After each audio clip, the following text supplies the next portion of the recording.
And all's well that ends with some very classic music. As I move away from Stream Beats and get back into the YouTube audio library for musical assets for videos and streams, well, yeah, I've been checking out the YouTube audio library recently, and with the rise of Stream Beats and Epidemic Sound and all these other cool music services nowadays, it looks like YouTube is upping the ante here with the YouTube audio library, because it seemed like the YouTube audio library had devolved from semi-decent songs down into just some blah shovelware type tracks and stuff. If you know anything about how the YTAL works and how artists get contracted to make stuff for it, then you'll know why that's the case. But it looks like there's a turnaround happening, and so I'm going to start integrating more YouTube audio library music into what it is that I do again, even though I use Stream Beats as the main theme for my tech videos. And the thing is, here's the interesting part here. My original reason to switch over to Stream Beats, this is schmo, there we go. I don't like being reminded of all these DVDs that are sitting on my desk for like months, and I'm not getting around to watching them. I'm going to have to stop making stuff in order to watch a bunch of movies and 2 seasons of the Joe Schmo Show from Spike TV. Whatever. But yeah, so, it's cool that there's competition going on, because content creators win when there's competition like this. It's one of the reasons why I keep an eye on YouTube versus Twitch.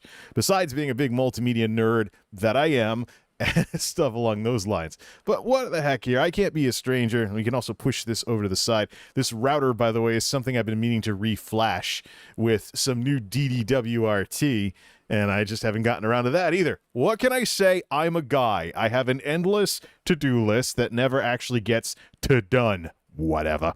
What is up, everybody? This is Jay, aka MultimediaJay, finally getting to some kind of greeting 5 minutes into the stream, but I've decided to actually switch back to a lot of YTAL music and stuff. Stream Beats, Harris Heller does a great project with Stream Beats, and they're very useful on a multi-platform level.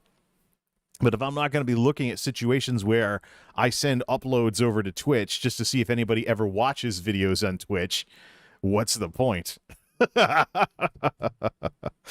We have a new subscriber, and I'll leave it up to you folks to figure out the name here.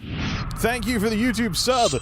One of the things that I'm going to be doing also on my endless to-do list that never gets to done, so maybe never. One of the things I want to do on my infamous never-ending to-do list is I want to redo the alerts to not be so ESO specific. I have a few ideas for that. No spoilers. All right. Anyways, tech videos live on the channel, and literally everything that I do, folks, everything that I do is there's too much to do. Stuff to make tech videos about. Stuff to do chat streams about.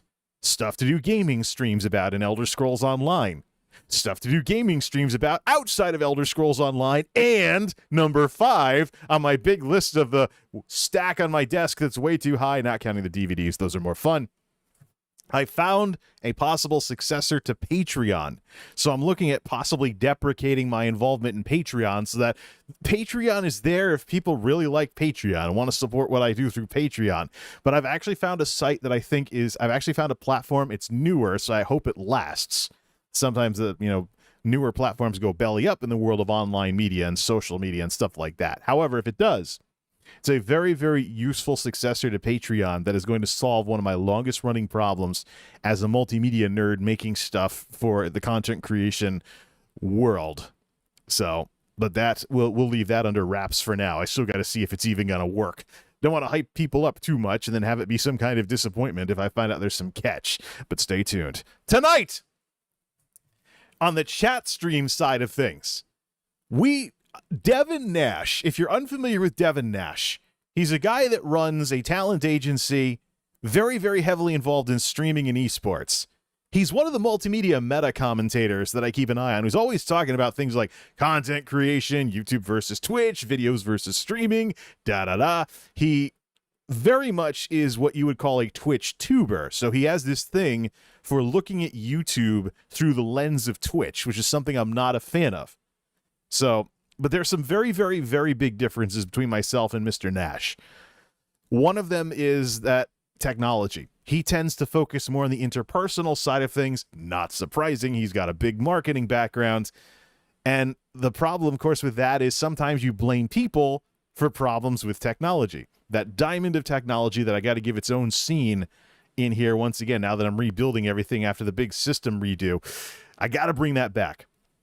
There's a graphic that I have of people and technology. Each side of that is important in the world of online media. Each side of that is important with regards to how these platforms operate. And you can't have one without the other. You can't be good at one and bad at the other. And both Twitch and YouTube have been wonderful examples of that. On the people side of things, Twitch has been very good at developing culture and having a strong brand that is heavily associated with gaming and its various expansion categories and live streaming in general. A lot of times these days you talk about streaming, people think Twitch. That is very, very well executed marketing and very well executed business stuff in general on the people side of things, but the technology on Twitch is the underdog. The algorithms on Twitch are not as strong. They're not as developed. The DMCA system is cruder than YouTube's. The video support is kind of there, but not really supported well. Drinks at the ready. And overall, they could definitely, they could definitely improve a few things. On the YouTube side of things, it's the exact opposite. YouTube runs away with technology so darn much between the algorithms, the Google stuff, the systems, the things like that. YouTube runs away with this kind of stuff so darn much that you wonder if the company and Google and the YouTube folks even have a human face to what it is that they do. It gets lost in transit somewhere. Sometimes you get wondering whether Google and YouTube forget that they're actually human beings running YouTube channels, hopefully if they're not bots. But if the channel is being run according to the TOS, you have a human being that is affected by everything you do to them. So it is extremely important that amidst all of YouTube's usually far superior and more developed technology than literally every other big platform out there, that they not forget the human side of what it is they do and that they're interacting with people. People aren't going to want to become full-time content creators if there's a chance some computer glitch somewhere could destroy their livelihood. One of many, many, many, many, many issues with YouTube over the years that has kind of been related to their use of technology and the downsides that come with it. So yeah, people and technology, very important thing. Devin Nash tends to focus more on the people side of things, and one of the side effects of that is going to be he may blame a creator for something that could be explained technologically. We might run into that tonight, we might not, but I know if I keep doing reacts to his videos, if I keep doing react content of any kind to his videos, we will run into this, because I've watched more than enough of his streams and videos to see this in action. Tonight is going to basically be the whole, it's going to bring, we're going to bring back browser. We already had browser mode. We're going to bring back React mode. We're going to bring back debate mode. Now, here's the ground rules for React content that I do. I'm not a big fan of React content, but I understand, much like video responses in the YouTube days of yore, React content has its uses. And it's part of expressing yourself and free speech.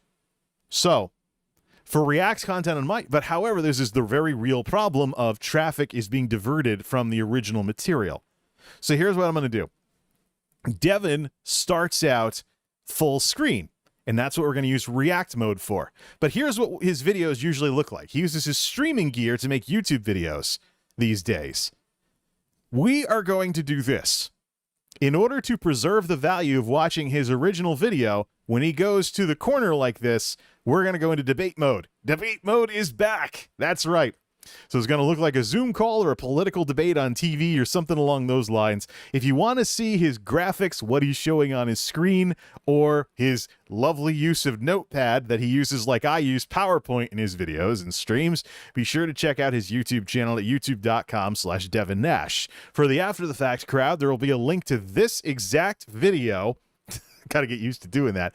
There will be a link to this exact video in the description, and on the end screen, I'm going to use special end screens for Reacts that I do, for React content that I do. I'm going to use a special end screen. There's going to be a thing to subscribe to. There's going to be the algorithmically generated video. You're going to be able to subscribe to me, and we're also going to have what we responded to on the other side and the ability to subscribe to them. So, and that will be unique to any further debate mode React content that I do on this channel. Might go back and retroactively add it in for other times I've responded to folks, but that's a bit of a project. Behind the scenes stream for that one. Gotta watch what I do with this camera stuff. Okie dokie. So, not that far back. The video we're going to be responding to is, and because of some things going on in live control room, I actually have to do everything through OBS. The truth behind Dr. Lupo's move to YouTube Live circa August 31st. I'm a couple weeks behind on this. Set it up for react mode because we know he starts full screen. Everything's working for the levels, right? Yes. So here's what we're going to do. We're going to do a big reaction to his video, and we're going to go over a lot of very important things here. So, but here's the thing. Truth behind Dr. Lupo's move to YouTube Live. YouTube has been going on a shopping spree lately. So, there's a lot of things you can think about with regards to this. But Devin has been doing an incredibly good job of getting me to think about what he does. What I do a lot. People say that I'm very good at getting people to think about what it is that I'm saying. So it tends to polarize the responses. People like me or hate me if they know about me. There's not really much of people in the middle.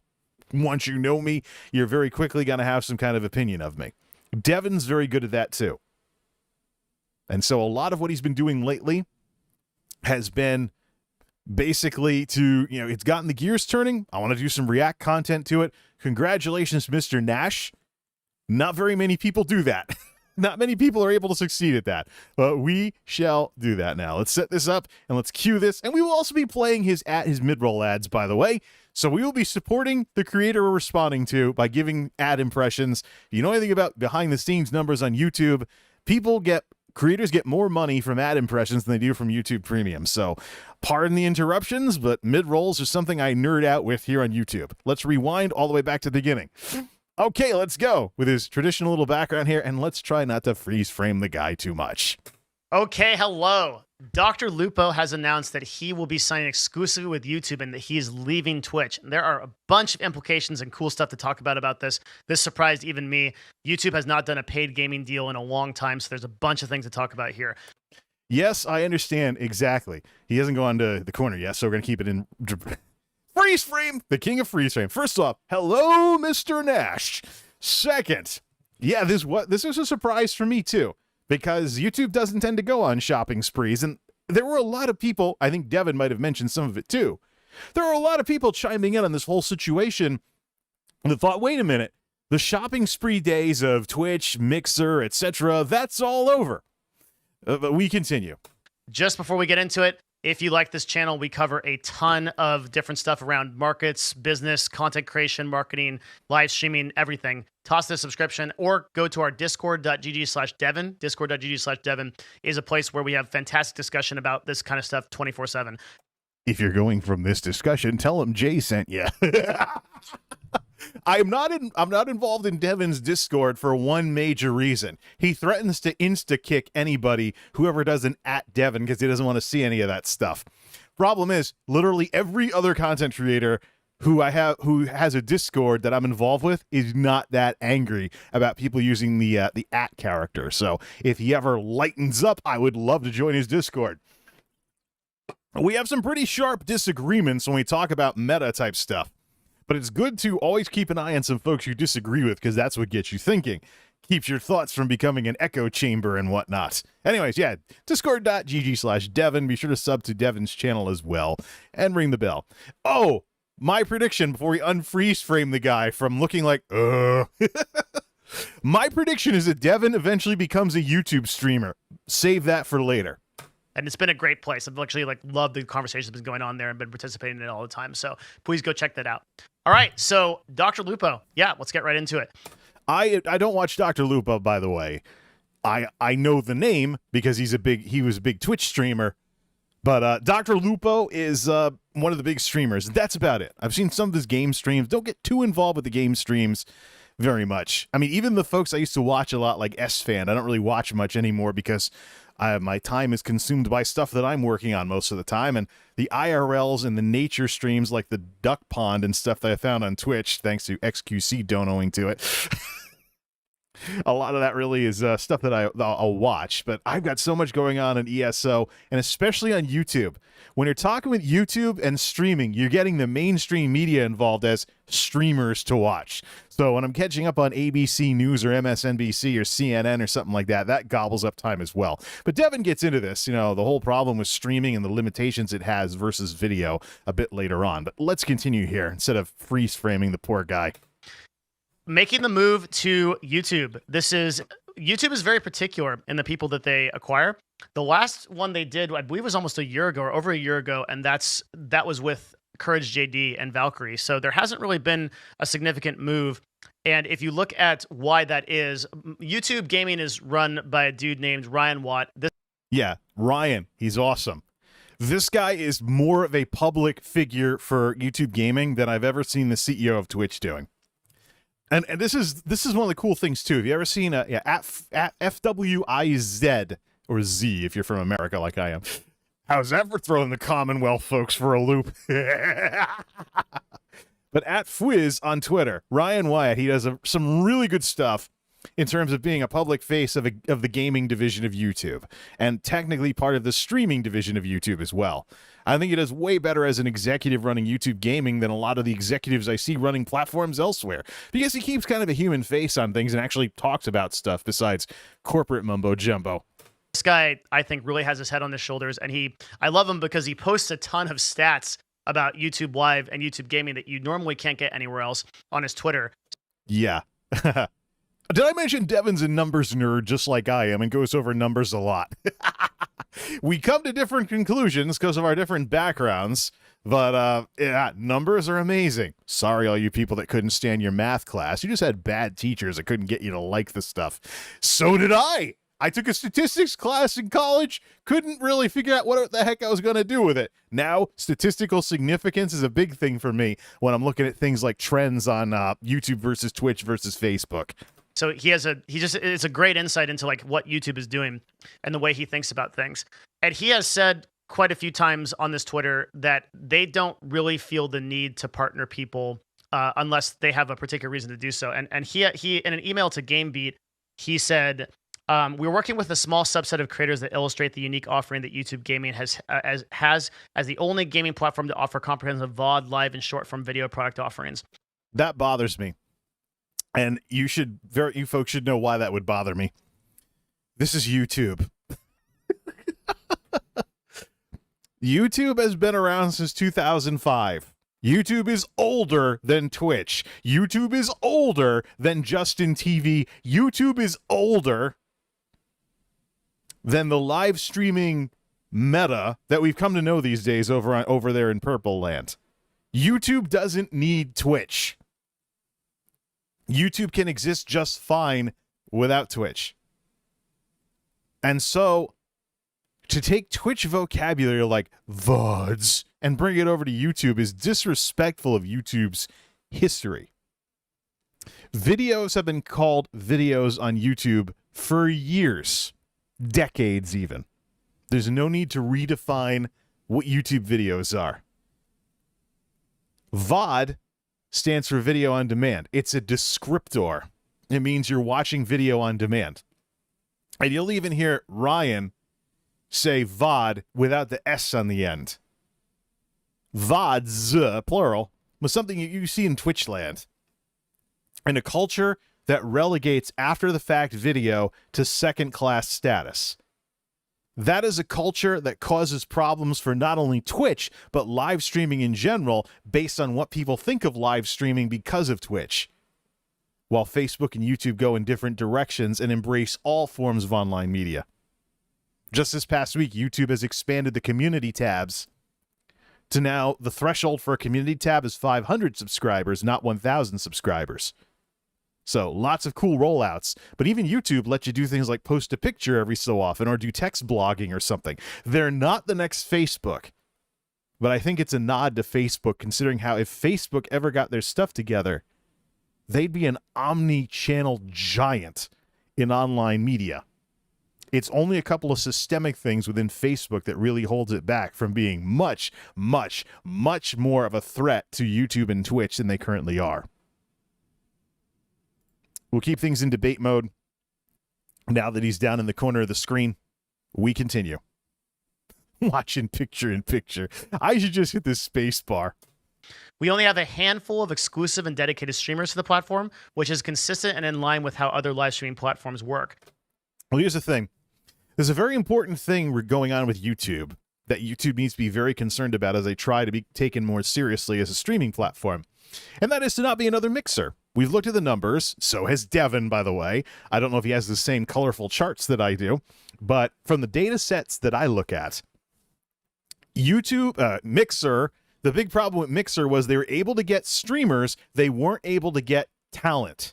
Or they weren't able to get an audience for those streamers. Twitch is going in that direction now as more and more people are going over and trying to become Twitch streamers. They have the lowest rate. They have the lowest audience ratio in the industry in the Streamlabs Stream Hatchet quarterlies, and it's been that way for years, which is basically part of the downside of Twitch's success.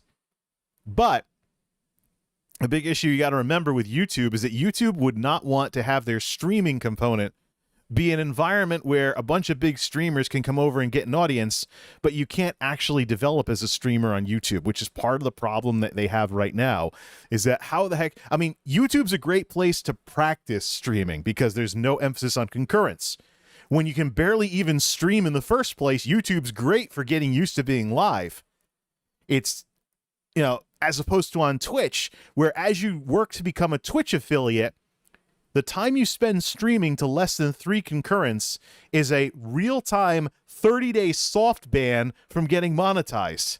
The only time it's worth it to stream on Twitch as a brand new streamer because of their emphasis on concurrence is anything that gets you at least 3, even if you have to get those 3 via your dashboard, a copy of your stream, and streaming it in an unlogged-in browser on your mobile phone over your data plan. But anything that's not at least 3 holds you back from getting established on Twitch. And it's amazing. I was watching this on Twitter with some Twitter queries. It's crazy to think that there are lots of people out there who are making a big deal out of getting Twitch affiliate because they found a way to make it take years. When in reality, you just got to know how the game is played and play it well, so to speak. Anyways, yeah, this is going to be a big reaction stream from a 27-minute Devin Nash video. Grab the popcorn and enjoy. And if anything pops up in chat, we'll check it out after the discussion. It's important for us to have a core group of live streamers who work closely with the product and engineering teams to create the world-class live streaming service made specifically for creators in mind. So that kind of indicates they have they're very exclusive. They offer much fewer paid deals than any other live platform. Twitch. Welcome, ladies and gentlemen, to YouTube mid-rolls. Let's give him his ad impression here. Let's give him his ad impression here until we can click the skip button because this isn't Twitch. And let's try and rewind it a bit. Oh, this look is priceless. Yeah, my thoughts exactly. Yeah, this is YouTube's algorithm robot. YouTube's algorithm robot trying to insert the mid-rolls at natural breakpoints. Problem with mid-rolls, and Devin's going to find this out. The radio-style commentary he has, it breaks up the presentation when you have to keep clicking skip. Because the algorithms aren't very good at placing ads between they don't read your thoughts properly. They look for when you're silent. So that's something I'm running into with mid-rolls on my own channel. So 5-hour stream, clumped them together in the first hour. As though the whole stream was peppered with mid-rolls. Gives a very, very, very bad impression. Platform. Twitch offering quite a few deals within their top 200 to 300 broadcasters we can see by the amount of announcements that come out. Lupo is a pretty rare acquisition, and it's pretty clear why they would acquire him. I think, and this is the time, that's right, what you've all been waiting for. He does this every single time. Let's bust open Notepad. Yes, it is the Notepad. Okay, so if you want to see him mess around in Notepad, youtube.com/Devin Nash. Toss him a sub and ring the bell. The first thing I want to say is, like, attach this. Lupo really seems like someone that Twitch would want to keep. Yeah, there we go. I should probably mention that the way I use PowerPoint is inspired by the way Devin uses Notepad. There. Full disclosure. Parentheses. It makes sense why YouTube made this decision. Lupo has done over $10 million of charity and done collaborations with Make-A-Wish Foundation. Twitch themselves donated $1 million to charitable initiatives from one of Lupo's 24-hour streams. So Lupo seems like a really good catch for YouTube. And he's a very good catch for Twitch, too. It's called goodwill in corporate America. So it's sort of things that makes your brand look better. There's really no dollar value you can put on that, although various accounting folks have tried over the years. But yeah, Lupo is a very well-rounded guy. He's not just, I think Lupo is probably more likely to be approached by YouTube than XQC, because XQC is kind of one-dimensional in that respect.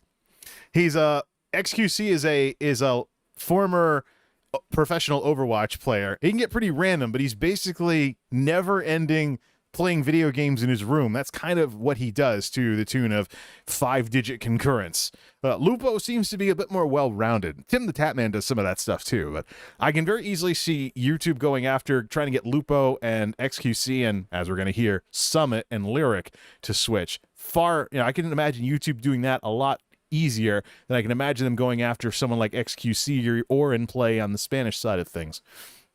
So I really don't think the biggest of the biggest are going to be leaving Twitch anytime soon. I think it'll be people that are kind of in that second tier that are still humongous and have ways to grow on YouTube because they're bringing a huge audience with them. But not like, say, the major stars. If that ever happens, I'm going to be very, very surprised. And I'm like, whoa, YouTube, you're really playing for keeps.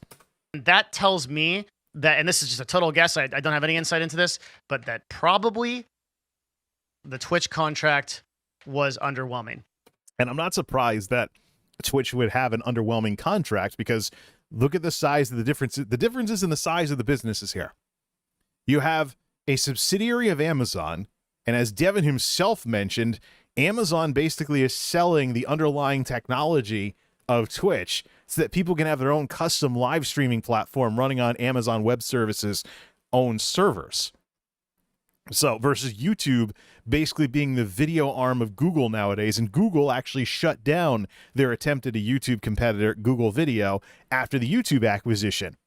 So it's a very different world between YouTube under Google and Twitch under Amazon, despite it being easy to take a mental shortcut and think that, yeah, two video media platform thingies underneath big tech companies, There's some very, very, very important differences. And it would not surprise me at all if Twitch got outbid on something. They're great at marketing, but when you look at comparing the businesses directly, you get past all the marketing very, very quickly.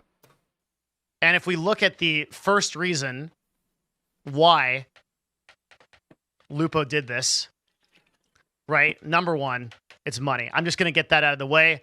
There are more interesting reasons, so I want to just discuss this one so it's done. Duh. If you're a full-time, for-profit content creator, why the heck wouldn't money be part of the issue or part of the discussion with the transaction? And the fun part is, this won't happen with YouTube gaming, of course, but in recent memory, anybody who talks about this stuff, let's not forget how the Ninja and Shroud made off like bandits because of contractual clauses in case the platform went belly up when Mixer shut down. That's a big win with That's a big win with what happened. And it was Microsoft as the other party, so, oh, man. It's one of the reasons why I don't have a problem with Ninja's concurrence shrinking from what they used to be, because he just plays whatever he wants. Ninja's in a perfect position to just have fun because he's made it in life. He's made it with what he does. He doesn't have to be stressed. If he is, something else is going on. But Devin and I agree on this. Very rare that we agree on something like this, but that's one of the exceptions. It's like, oh yeah, thanks for the video, Devin. He left for money. Wow, amazing. Analyst here. #1 analyst on YouTube/Twitch, whatever, right? This is what we watch this guy for. No, there are more interesting reasons, but obviously this is a huge one, and he says it. Family time is crazy important, as is reducing the amount of pressure, because mental health is really important. Everyone's trying to secure the bag, right? There's no shame in that. That's literally why everybody gets up and goes to work. So, of course, the financial situation that YouTube presented me, without a doubt, is like, I'm secure for life. Everybody's trying to get to that point. Why would I say no to that? Since then, there's been discussions that Nick Merckx might be somebody changing platforms, but save the speculation for the speculators. I don't want to deal with anything until it's actually something that's happening. So most broadcasters, especially people that have streamed multiple years, think about a payout as it relates to their future, acknowledging that crazy amounts of streaming hours is unsustainable. And that's a side effect of streaming, and one of the major downsides of live streaming is it will suck up all your free time. There's a little something in business known as opportunity cost. When you spend a large amount of money on something, or any amount of money on something, the opportunity cost is what else you could have spent the money on.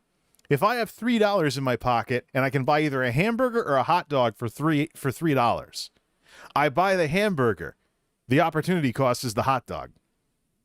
And so I talk about this with the Stream Life Crisis because if you get to learn about Twitch and YouTube and the way the platforms have developed, a lot of the ways that people think about live streaming in general is very heavily influenced by what Twitch has done and the business decisions that Twitch has made. So you have this situation on your hands here where if Twitch's market position changes, people's attitudes towards content will change as well. And one of those things I think is going to happen as YouTube and Facebook continue to grow as platforms, or at least get taken seriously in terms of streaming, is that people's attitudes on streaming are going to change because they're going to wake up essentially from the matrix, and they're going to realize, look, I've been obsessed with streaming. Why have I been obsessed with streaming? Because some big streamer was popular 5 years ago and I wanted to be like them. And Twitch was the best place to live stream. And, and YouTube was having problems with the adpocalypse, and Facebook was having weird technology problems, because it chased after YouTube but didn't polish things up as much. That's a different discussion. But YouTube, a lot of the ways people think about live streaming, you can tie back to Twitch. But when people get objective about it and they look at streaming versus videos versus short form, things change quickly. And you got to start asking yourself, if I spend 5 years streaming, what have I attained after those 5 years in terms of something that lasts as opposed to being a flash in the pan? And the thing is, outside of online media, you got to think about, for example, musical groups. Jam bands that never have local bands and jam bands and gig bands that never have studio albums, or someone who never does live shows. You want a mix of both. You don't want to be like doing live shows all the time. So both kinds of content, so to speak, in music have their purpose. Same thing is true with this type of stuff. There's going to be a lot of streamers. We're seeing the beginnings of it now with some of the mental health discussions and things like that going on with Pokimane and Asmongold and whatnot. We're seeing a lot of that going on right now with streaming, where people are waking up as to what the limitations of streaming are, and maybe, even if you're successful at it, you shouldn't just be barreling away streaming all the time, so that by the time you're approaching 30 or something, you're getting a few wrinkles and whatnot, you're not second-guessing yourself. It's kind of the flip side of YOLO. People are like, YOLO, I can do whatever. Yeah, well, the flip side of that is if you don't get it right, you're going to feel pretty bad about it later because you don't get a do-over. And I think that's something that a lot of content creators are going to have to sort out. Okay, there's no secret here. Okay, I'm not Nostradamus here. I haven't told you anything you don't know yet. Cool. So part of it is money, right? But I think there's some more interesting implications here that we're going to get into. And real quick, going back around to the Twitch contract was underwhelming. This is also interesting because the agency that represents Dr. Lupo also represents Lyric and Summit. Hence the things people are thinking about lately, that keep an eye on those two to see if they switch. Or has that been resolved by now? I got to play some catch up on that. Who were also given their paid deals at about the same time that Lupo was. When Lupo did his announcement, Lyric and Summit did their announcements as well. Now, the way that agencies pitch is that agencies will always pitch everybody they possibly can for platform deals. So if they're going to get... They certainly pitched YouTube, Lyric, and Summit is what I'm trying to say. And if YouTube is aggressive right now in their acquisition of influencers, we may soon see an announcement of Lyric and Summit leaving the platform for a lot of the same reasons that I'm listing today. One of them being money. These are also OG broadcasters, so time is going to be more important. That's actually number 2 is family time. But just an interesting aside that I don't think you're going to get that insight anywhere else is that I would expect Lyric and Summit to be considered. I know they would be considered. And depending on where YouTube gaming is at and their strategy, they might make a decision to acquire some more of the OGs of Twitch. And I think that'll actually do a lot to establishing a culture on YouTube live gaming. That's really, really interesting. So now here's the thing. Freeze frame the poor guy again. The thing that's interesting about this whole situation with these streamers, these OGs, as Devin's calling them, is that this is kind of like the online media version of settling down.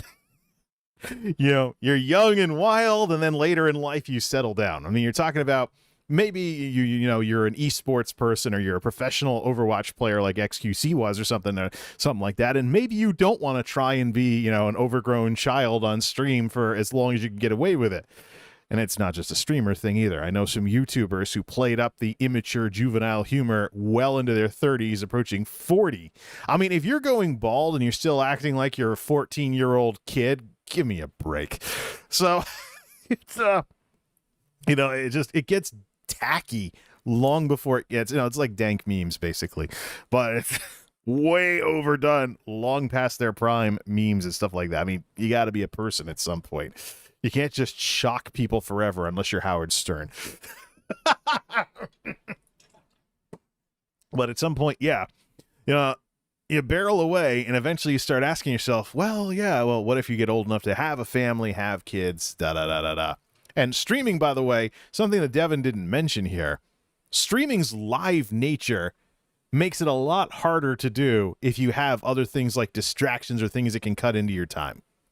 Kids, wives, little kids needing soccer practice, juniors sick and has to be taken home from school, da-da-da. I mean, anything that can and even things like power outages and other weird stuff happening. It's just more stuff you have to stress about in order to put on a good show when you're live, as opposed to takes and retakes and scripting and stuff, things you can do on the video side of things. So I think many of these streamers, Pokimane will probably be one of them. That's one of my guesses anyways. Many of these streamers are going to try and become more robust YouTubers as they get older. If they want to stay involved in online media at all, they will go from streaming to some kind of video or pictures or whatever. But they won't barrel away stream grinding all the time like they used to. And I think stream grinding is eventually going to become less popular anyways, and so does Devin, but we'll get to that later. That's cool. Family time, and how long can I keep doing this, right? Mental.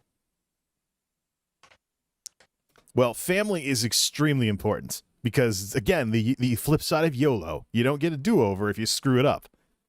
I actually have some cousins who grew up in the richer part of the family, but they wish they had a mother or a father. They felt like they didn't have parents because the parents spent too much time working. Not going to go any deeper into any details because that's all private stuff. But let's just say, money isn't everything. You gotta, and same thing too, like, one of the reasons why I do what I do here is because I'm working at a place where the hours are routinely, you have options to take less hours and have more time for yourself. The hours are incredibly flexible where I'm at. It's one of the few reasons why I'm still there. If I was barreling away in a place with never-ending overtime, you'd never see anything from me. But at some point, you stop trying to be macho and you start thinking about the way you're living your life and asking yourself, when it comes to work-life balance, is what I'm doing really what I want to be doing for the rest of the days that I'm vertical? And the answer is nearly always no. There's always a balance that you got to strive for that you eventually want to play catch-up on. You can barrel along, but only for so long. Especially when you start getting families and spouses involved. You don't want to be, for example, divorced all over the place because you're in your 40s and you're still acting like you just hit the labor market at 18, 19, 20 because your brain hasn't changed in 20 years. That's kind of strange, actually, but I hope you get the idea. So we see some of the top streamers on Twitch, Hassan Abi, Amaranth, streaming 250 plus hours a month. That is not healthy, by the way. For comparison and for mathematical purposes here, 160 hours is a full-time job. These big streamers that are streaming for over 160 hours, they're basically having overtime all the time. And that's going to wear down on someone no matter who you are. You can only cheese things with caffeine for so long before you start having health problems from not getting enough real sleep. But yeah. I worry about some of these streamers that are barreling away 16 hours a day, literally wake up, stream, go back to bed. It sounds cool when you're in college, but sedentary living is terrible on you. One of the most influential articles in all my years in business, in the business world, is Your Office Chair is Killing You, about the problems with sit-down jobs. In today's world, years after that article was published, we have things like sit-stand desks and things like that, largely because, yes, sitting down for too long is terrible on your health. And I feel like a lot of this game streaming where people are plopped in a chair for like overtime amounts of time every single day is going to turn into the new sit-down office job if it's left to go unchecked for too long. And we're going to start seeing folks having health problems because of it. I'll just call it right now. 2031 or 2041, there will have been at least one campaign where older streamers are encouraging people to be more ergonomic so they don't make the same mistakes they did. And many of those older streamers are going to be from the current Twitch boom of younger millennials.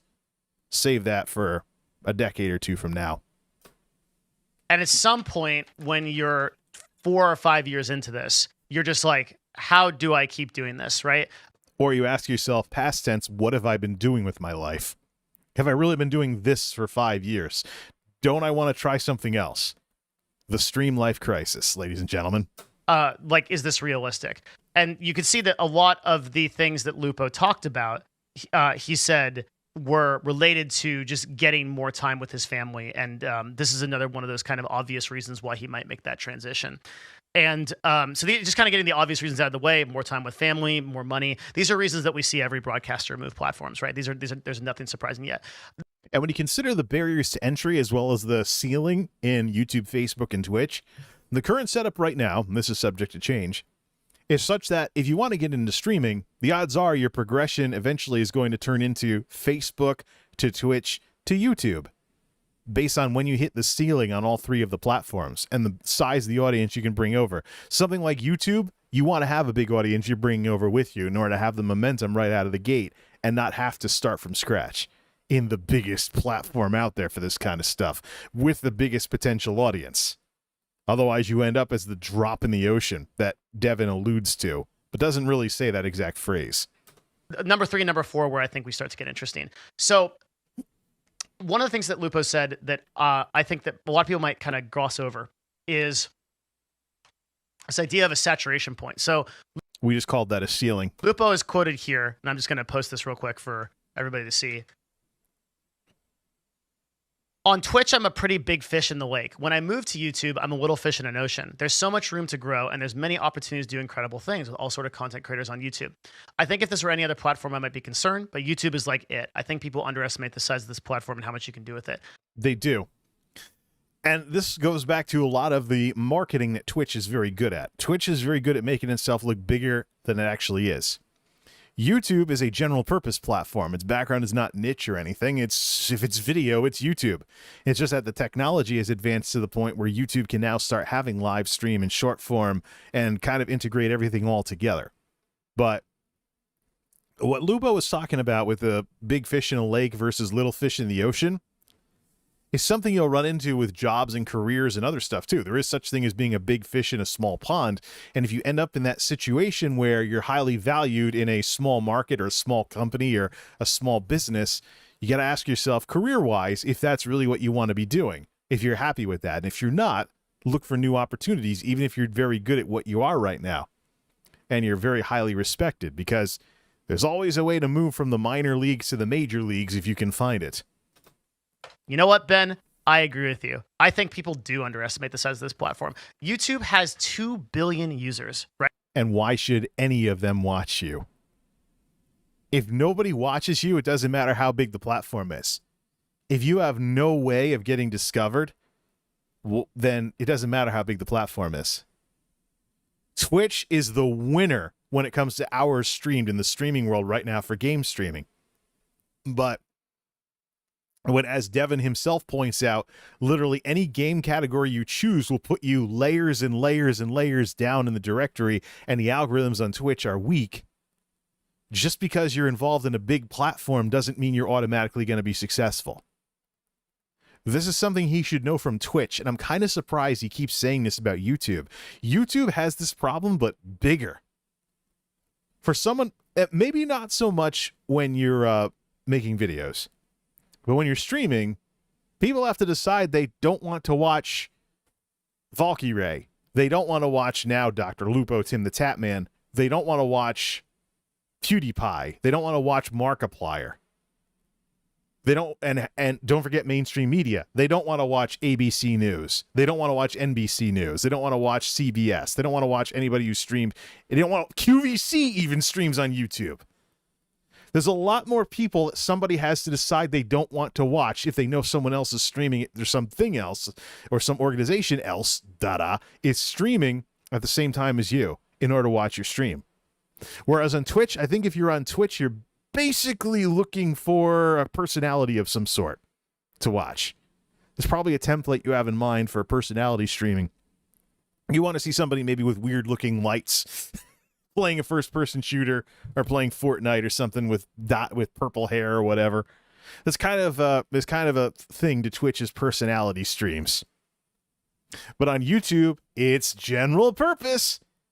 You're talking about people want to watch like traffic cams, or people want to watch mainstream media. People want to watch the news. People want to watch the weather. Or how about, like I said, QVC? And how about, say, something resembling C-SPAN or the Young Turks or something like that? It's just, there's huge people, but it depends on the size of the audience you can get, just like anywhere else. Just because YouTube is bigger doesn't automatically make it better. Just like on the game streaming side of things, just because there are way more watch hours on Twitch than YouTube doesn't automatically mean Twitch is going to be the platform you succeed at. And Devin should know this. I'm surprised this kind of slipped his mind when he's talking about it. Right? And there's been some interesting stats with YouTube, because YouTube has actually been going down in size. And I'm going to do a video after this one, I think, probably within the next 2 videos, called The Future of Live Streaming. YouTube has been shrinking in size, and I already saw his video too, so I know why he thinks YouTube is shrinking. Thing is, though, YouTube does not have the UI right now. It's not easy enough for people to flip over to watching live streams on YouTube. The way it works is with Twitch, you decide you want to watch live streams, and then you find someone to watch. With YouTube, you have to find someone to subscribe to on YouTube, and then you have to decide you want to watch their live streams. It's reversed. The UI on YouTube is not conducive to finding streamers. You have to be interested in their channels in general, and even things like notifications and whatnot. Last I checked, you need to set the bell to all notifications to see when someone goes live. Let's actually switch to browser mode, see everything, including all the mainstream media, including ABC News with 3,700 concurrents streaming right now. The size of a decent-sized Twitch streamer at 4-digit concurrents, and that's without a special event going on. There'll be a lot more going on if ABC has some big event going on, like a U.S. election or something, or a major news story, or some kind of special event that requires news coverage like that. Let's look at the UI. I'm going to browser mode here because I want to show you the UI that we have to play with here. Now, here is the left menu. If you look at the left menu, here are my subscriptions, and here's the number of streamers supposedly I can watch right now. It's algorithmically generated based on the time that I've spent watching their stuff most recently. Now, what this means is that, and some of it too might be the size of the channels and size of the outlets too, and of course, and I'm not sub to a lot of streamers on YouTube, but they'll pop up in here if I've been watching them significantly. But right now, it's all mainstream media. But you have just this left panel where I can click and go off to a channel, as opposed to on Twitch. I paused Summit's stream earlier. I'm not signed in on here. Twitch makes use of literally the entire left menu. And here's some big name. Valorant is having some kind of event. There's Hassan, and here's Summit. Managed to freeze frame him smiling when he was playing GTA earlier, and he's still live, so fortunately he hasn't gone back to his offline screen yet. I'll probably have to close his tab here. Tyler won, Soda Poppin', Moist Critical, Trainwrecks is doing another slot machine stream. But you notice I also get pop-ups of the previews here as well. So I get pop-ups of the previews. So an assortment of the biggest channels are what I'm introduced to as Johnny Q Public on Twitch. And then down here, it's people who share an audience with Summit are also down in the corner as well. Twitch has algorithms, but they're not as developed. And the design of the platforms for streaming is such that with Twitch, you decide you want to watch streams, you go to Twitch, you find a person. With YouTube, you have to decide you want to watch the person and then watch their live stream. I bet you any money there's going to be a lot of people out there that are giving advice on how to grow on Twitch who are going to try and adapt it to YouTube, and they're going to not notice that that's reversed. So here's the thing. I mean, if Valky Ray is streaming, and I'm not going to refresh this because I don't want to lose my place in the video. If Valky Ray is streaming Mario Kart or something, I'll see her pop in here. Otherwise, I see 24-hour news streams of mainstream media with ABC usually on the top because I fall asleep to whatever the headlines are usually. So I've got so many watch hours logged into ABC News at this point. They're probably always going to top my subscriptions on the side here for who's live. But I talk a lot about how YouTube needs to refine this so that literally the entire panel can be nothing but streamers or nothing but your subscriptions, and all of these generic things you have, these options like your clips and stuff. This is all something that you need to be able to toggle between. So have the YouTube menu, your videos, and who's live all in this left panel going all the way down. Otherwise, there's no chance. No chance that YouTube will ever be feature parodied with Twitch. It's always going to work differently. So there needs to be a tab toggle or something over here, and you need to be able to select what you want to see by default. Save it as a cookie or something. So do I want to see videos on this panel? Do I want to see the YouTube menu in this panel? Or do I want to see streamers in this panel by default? Until that exists, YouTube is not serious enough of a streaming platform to be taken seriously with this kind of stuff. Twitch just blows that away in terms of the UI. We continue. Oh, good. I can close a menu here. I can just click into YouTube to get that to close, him to brighten back up. We can continue with that. But yeah, so that's to boil all that down, that's the key difference between Twitch and YouTube when it comes to being a streamer and the so-called discoverability, is that your audience is probably thinking, I want to watch streams, then they find a person on Twitch. On YouTube, it's, I want to watch this person. Oh, they're streaming. Let me watch their stream. And that's actually many of the people who do chat streams, like Alfred, aka Alfred from Alfred.tv, as well as B Bishop, PCM, PewDiePie, Markiplier, and other people that are mainly YouTubers that have expanded into streaming. Nick Nimmin is part of this too. I decide to watch their streams because I already know them as YouTubers. I don't go looking specifically for streamers. And this is the huge cultural difference that exists right now between Twitch and YouTube. And fundamentally, until people start rethinking all of this, nothing's going to change. So, to the short version, as they say in Spaceballs. Twitch, streaming first, then the person. YouTube, person first, then the live streams. Until that changes, things will always work differently over here. Which is going to have a way more detailed breakdown of these analytics. But suffice to say that courtesy of Stream Hatchet, we've been finding out that over the last 2 quarters, YouTube Gaming Live total hours watched, I mean the total hours that people watch YouTube Live, has decreased quite a bit. Yes, indeed. Because the YouTube streaming division is big enough that a few big creators like, and Devin talks about this in a later video where he talks about how, you know, the streamers get their hours over with earlier in the year. Then YouTube as a streaming platform, because of its UI limitations and its culture limitations, is still small enough that if the big streamers do that, it affects the total hours watched. But there's a lot more than just streamers on YouTube.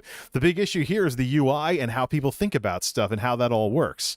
So, I mean, YouTube can hype up YouTube gaming, but the hurdle to get over is what we just got done talking about. People who use YouTube are going to look for YouTubers first and then decide if they want to see them live, as opposed to wanting to see people live and finding out who to watch. That is the number one thing, the number one takeaway of the night. I came up with it on the fly like that, but yeah, I think that's probably it. Okay, we can cut the stream now. Have a nice night, everybody. Yeah, right. Whatever. We continue. And their concurrent viewer count has decreased by 32% over 2 quarters.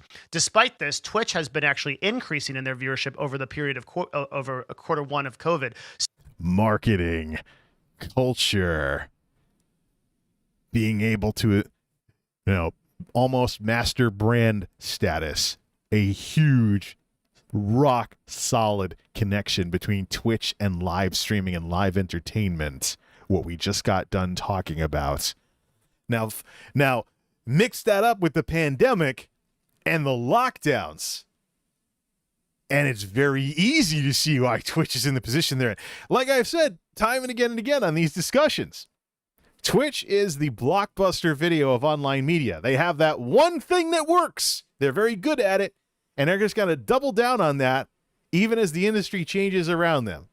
They're going to ride the horse till it drops. The question is, what happens when it does?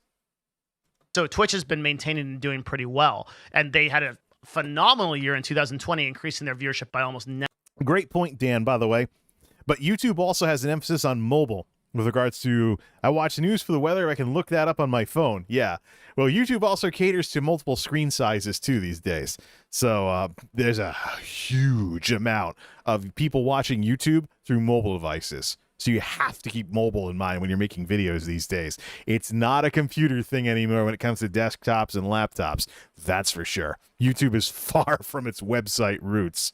90%. So Twitch is killing it. But the last video that I made, I think, was Twitch in the future of live streaming. And that made Facebook, the stats. It's mid-roll time. There made Facebook and YouTube look very good. Now, Facebook. He got cut off mid-syllable.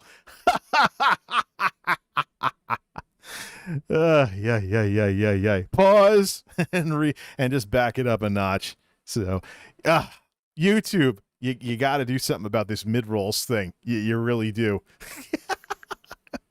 Of course, this is more ad revenue for his channel for me to not get YouTube Premium than to be YouTube Premium subscriber. So, it's part of the nerd stuff that I do, that I keep an eye on how YouTube splits up the mid-rolls. We continue. If we click the right thing and hit the space bar. I better not ever put my space bar on end stream. The stats there made Facebook and YouTube look very good. Now, Facebook still looks incredible, and if you want to see more about that, you'll have to subscribe to the channel because I'll be making that video soon. I'm very curious to see what he has to say about Facebook, because Facebook has more systemic problems with advancing as a platform than YouTube does. But if they ever got that fixed and they ever fixed all their issues, they'd be the industry leader. Facebook is omni. You have text updates, you have pictures, you have videos, you have chat streams through Facebook Live, or, non-gaming streams, you have Facebook Gaming. Some better management, some better design, and some better protection of user privacy, which Facebook has traditionally been terrible at, would make Facebook the juggernaut and the industry leader. That's one of the reasons why I believe YouTube is expanding into things like the community posts, getting into things other than videos. They got to have some feature parity whenever Facebook gets their act together. But suffice to say, YouTube has actually been on the decline for reasons I don't want to get into here. They're kind of past the point. But despite that, YouTube has 2 billion users. I mean, literally 30% of the earth uses the platform. Yeah, YouTube has to give people a reason to watch streams instead of videos. And that's really it. But we'll save that for when Devin gets to that point, because it's pretty hilarious. Because he and Harris Heller have had some disagreements on some things, and I'm extremely surprised that Devin is saying some of the things he's saying nowadays. But we'll save that one for later. And the saturation point idea means that Twitch is such a niche platform that the ceiling of potential viewers and exposure gets hit quickly, I'd say 1 to 3 years, by the top 0.001% broadcasters. He is absolutely correct.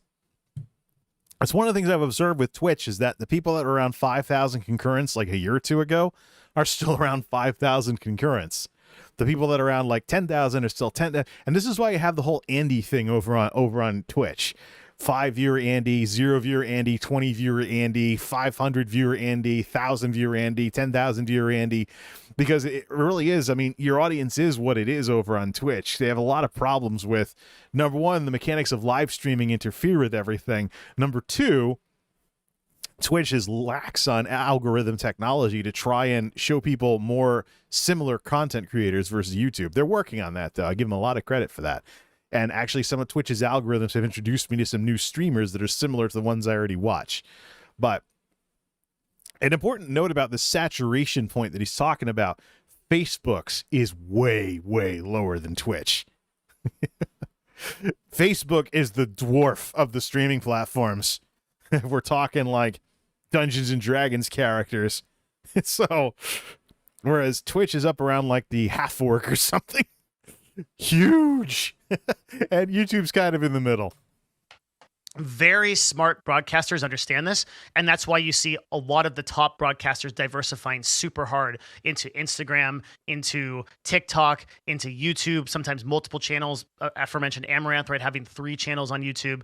These are really smart plays by intelligent broadcasters that are making these moves because they know that Twitch ceiling of potential viewers and the culture of Twitch gates them from having an enormous audience. It's really hard for someone to cross the chasm of widespread adoption of like household name type of celebrity stuff from just like a gamer. Like Ninja was the first person we ever heard of doing that, and it was like incredible, where you can like go talk to a normal person on like an airplane and they would know kind of who Ninja is. That's a really incredible thing that most people haven't done. So Devin's very good at keeping the discussion going. That's why I have such a hard time doing a react to him and not framing the poor guy like this.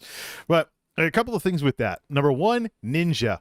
Ninja, I believe, wasn't he involved in esports of some sort? He was involved in the ascension of Fortnite. So let me check another browser. Let me pop open my Chrome here. Ninja was involved in Fortnite getting into the public psyche. So needless to say, he came along for the ride. And why don't we just get his... Stop mugshotting, freeze framing the poor guy. Ninja Esports. What, was he involved with esports teams of any sort? Yeah, Halo. Yeah.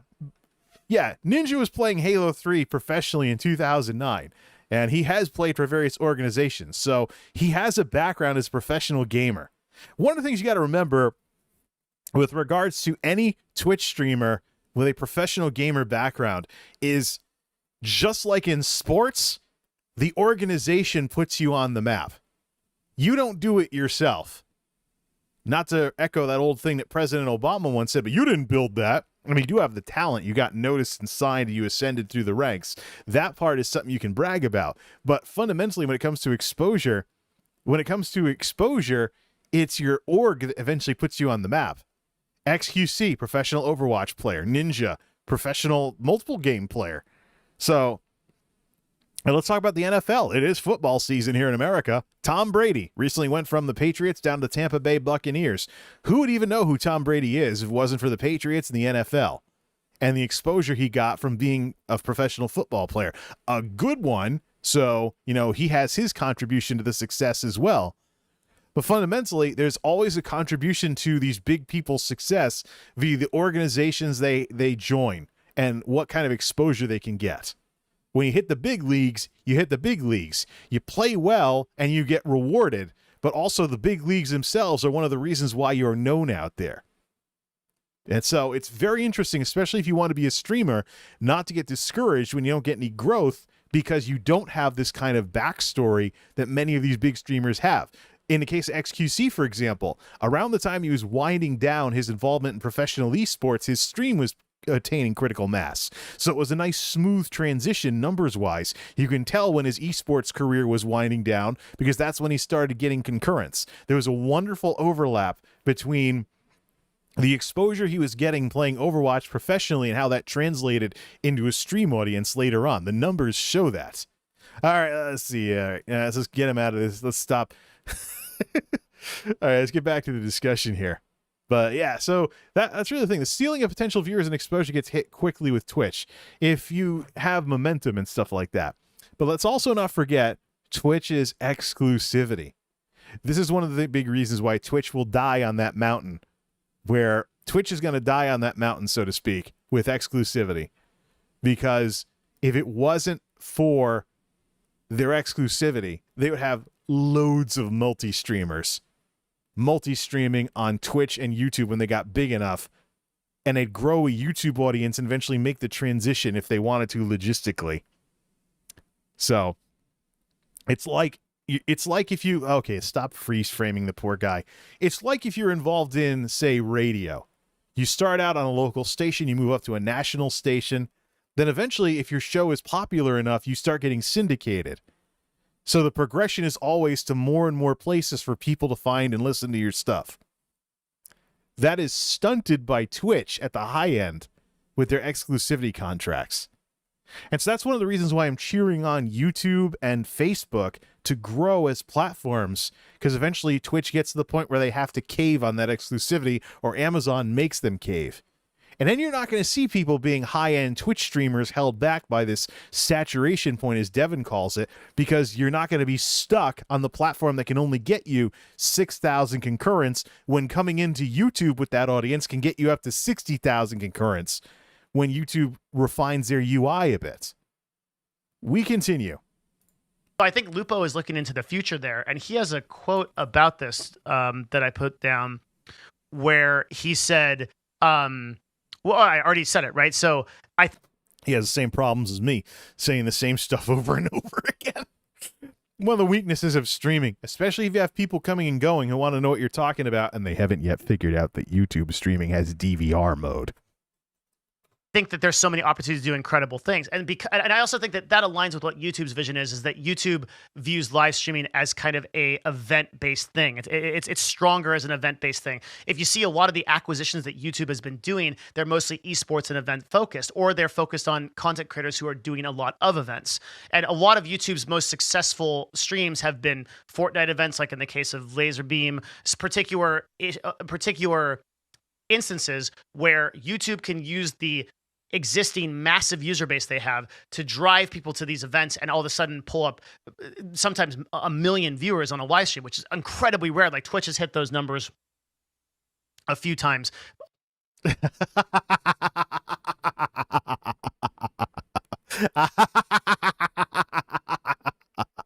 Not to sound like the laughing TV in that old 70s political ad, but this is Devin Nash betraying his Twitch bias right there. You're talking about game streams and Laserbeam, and you're talking about things within the scope of a Twitch streamer, personality-driven, video games, blah, blah, blah, blah, blah, blah. Another big event that gets tons of concurrence is a major news event on the mainstream media. There are even Stream Hatchet reports about watch hours attributable to mainstream media on YouTube during the elections and the presidential debates. It's not just individuals. It's major events that are broadcast on YouTube.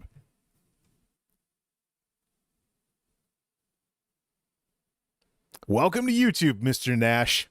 Now, when are you going to get out of that Twitch contract and become a YouTube streamer and play a little catch-up from your days in Purple Land? Whatever. Also on live events, like I think the most notable one was Greg F, where he, AKA the Grefgy. He spells it weird. What can I say? He had a live streaming event that eclipsed millions of viewers. I did a stream about that, the new Kings on Twitch or something like that. It was a super cool name of that video, and someone could find it. I'm such an idiot. I'm betting people will break exclusivity deals when YouTube and Facebook gets popular. Oh, yeah. Twitch is going to be forced into it. They don't have the business size or the clout to maintain it. It'll be getting even more interesting when they start losing executives to YouTube if there are spots open. It's all part of the pecking order. Let me just put Devin's little thing off to the side here. Hold on a second. Watch hours, YouTube, presidential debate, Stream Hatchet. They had that, didn't they? CNN led the media in the vice presidential debate streaming. Let me just read this off of Stream Hatchet's own blog. CNN secured over 22% of the viewership from the 2020 vice presidential debate across Twitch and YouTube. As much of the country tuned in to watch the debate, many viewers opted to watch via streaming platforms Twitch and YouTube. The media companies, however, were ready for this behavior and generated substantial viewership throughout these platforms. You ready for this? Mr. Nash, welcome to YouTube. Welcome to the big leagues. With over 10 million hours watched and an average audience of 3.4 million viewers. That's concurrence. It seems as though streaming future political events will become increasingly popular.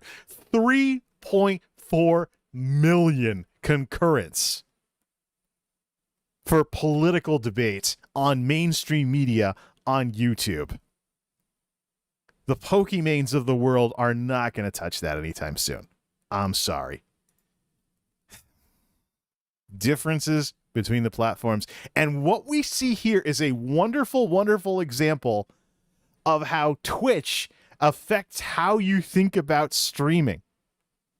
Mr. Nash, you need to break out of that purple eggshell. As much as you're saying nice things about YouTube these days, you got to give YouTube more credit because you're not going far enough. I think it's really going to take becoming a YouTube streamer for Devin to play catch up with this kind of stuff. Until then, his perspective is a little too skewed.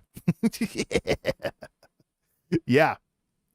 It's an event. How often is Twitch? Does CNN stream on Twitch? Who was streaming those presidential debates last election? Other than commentators like Hassan or something. Yeah, thought so. So saturation point means that Lupo has identified that he has hit a point on Twitch where you'll see this if you go into the social blades of some of the OG broadcasters. It's fascinating. You'll see that their follower count is actually declining every day because they're not pulling in enough. Now they have thousands of viewers, right? You'll find a broadcaster. They'll have thousands of active viewers in terms of concurrent viewers, but their total or follower count is decreasing every day. Why is that happening? It's because they're too saturated on Twitch. They're too saturated. What about Twitch's technical problems, like the hate botters that are happening right now? You can get swung all over the place by botters that aren't spamming your chat. It's a design problem with the platform. Where is any mention of bots? People versus technology. Here's where we often go our separate ways. Right here. Is there a technical other explanation for something that Mr. Nash is associating with people? This is a very regular thing with his commentaries, by the way. Look for this if you ever watch his streams or videos. He does it a lot. It's his background showing through. Marketing, people. He's got to realize technology is at least as big a part of these platforms as anything that's people related.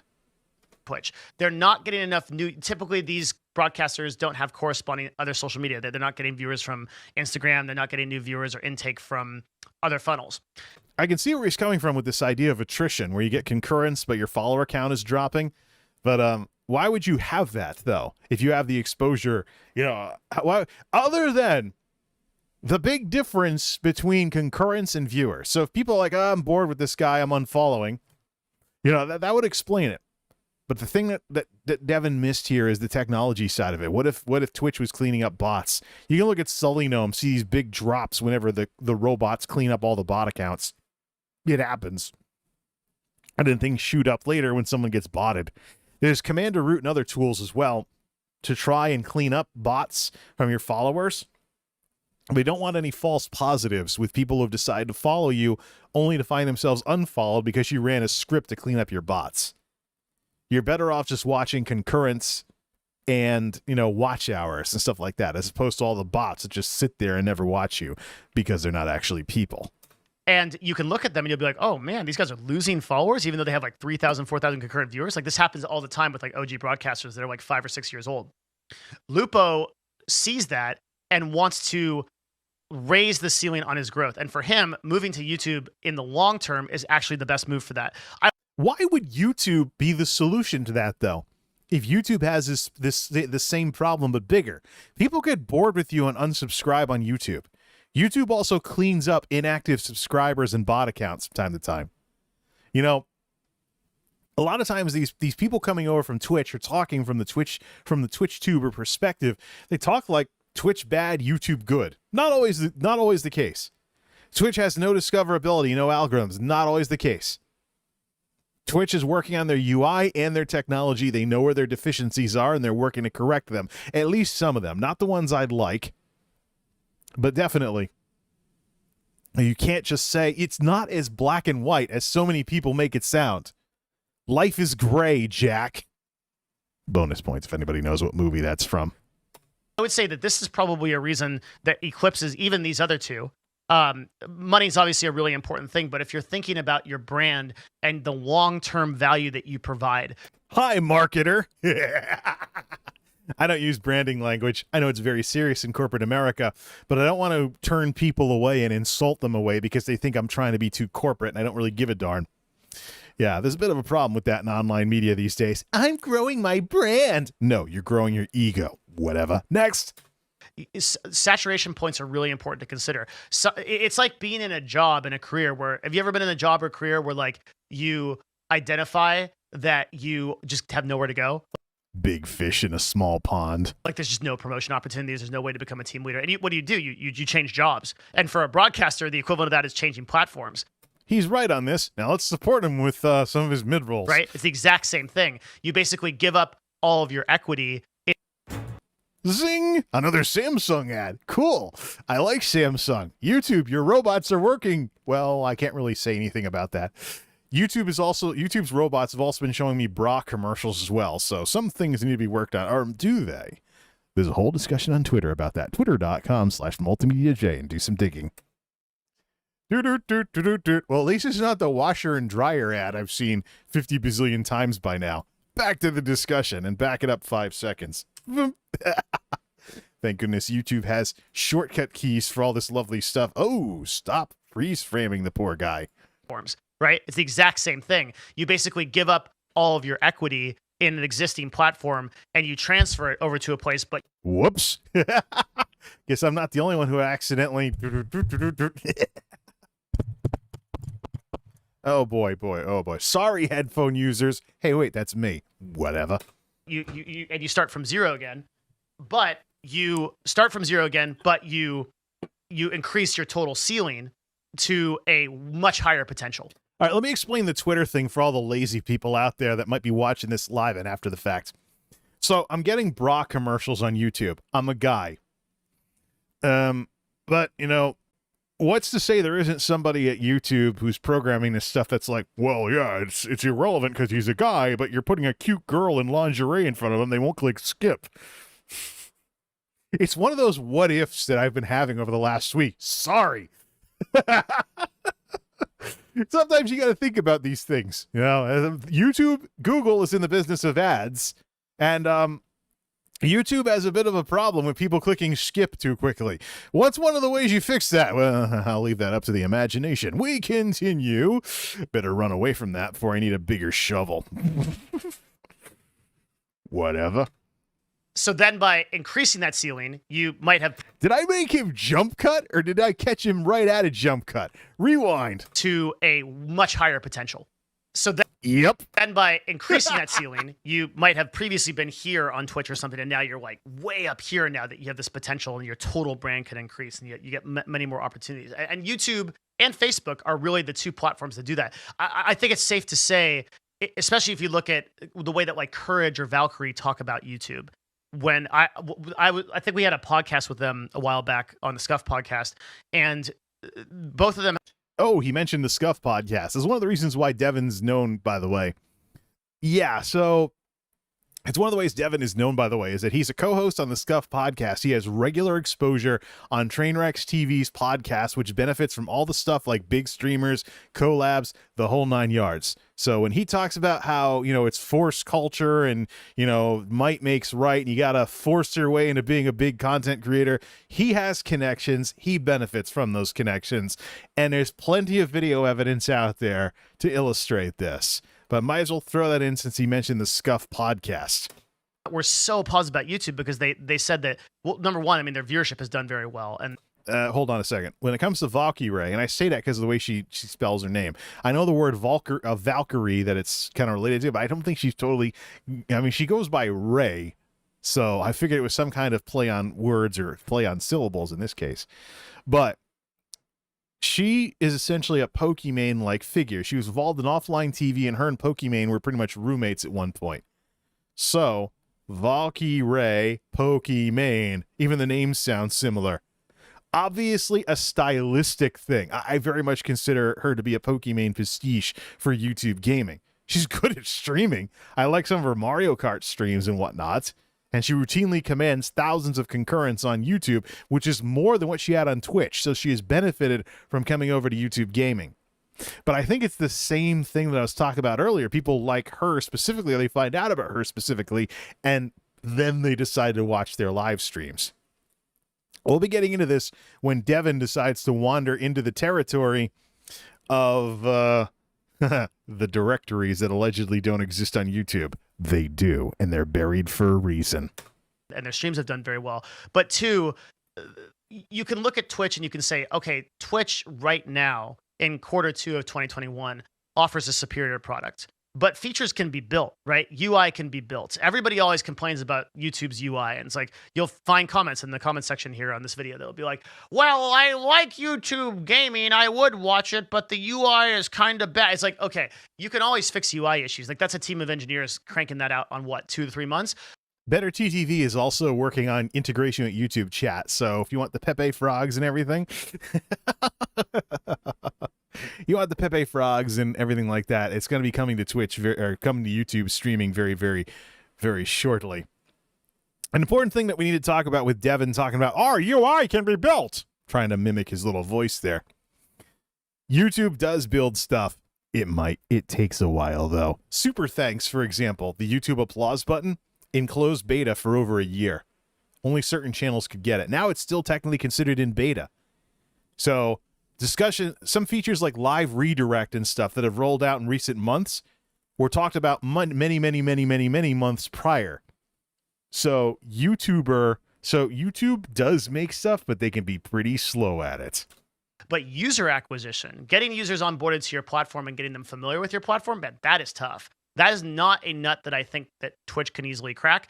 And I think it's safe to say for anyone that really takes the market seriously, that Twitch will never reach the potential ceiling that YouTube offers its content creators. And when you look at that like as a brand, and then you combine that with the time investment that it takes to be a successful broadcaster on something like Twitch, no serious professional can make the decision to stay on Twitch and become a live streamer over the long term. And yeah, we're going to stop right there for a second.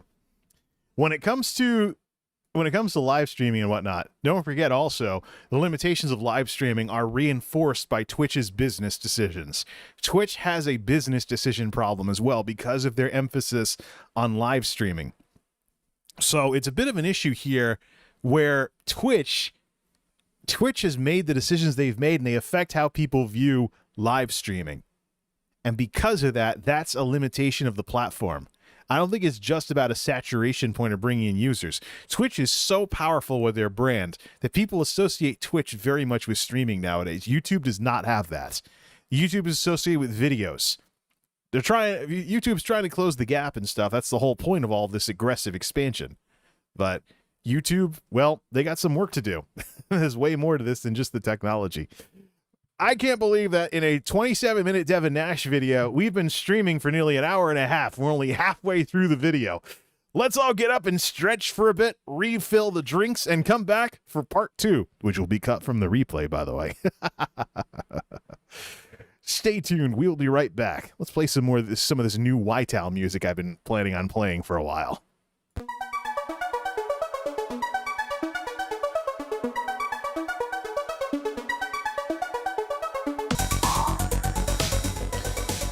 We are back. We are back. Blah, blah, blah, blah, blah, blah. No, that's not a very good parody of Be Our Guest. Drinks reloaded. Sorry to be mixed together. I cannot believe, and let's put the browser on the screen here. I cannot believe that we are halfway through a half-hour Devin Nash video after an hour and a half. You know, just like you talk about adding value to the content of what it is that you're responding to whenever you do this React content stuff. I'd say we've done that in spades.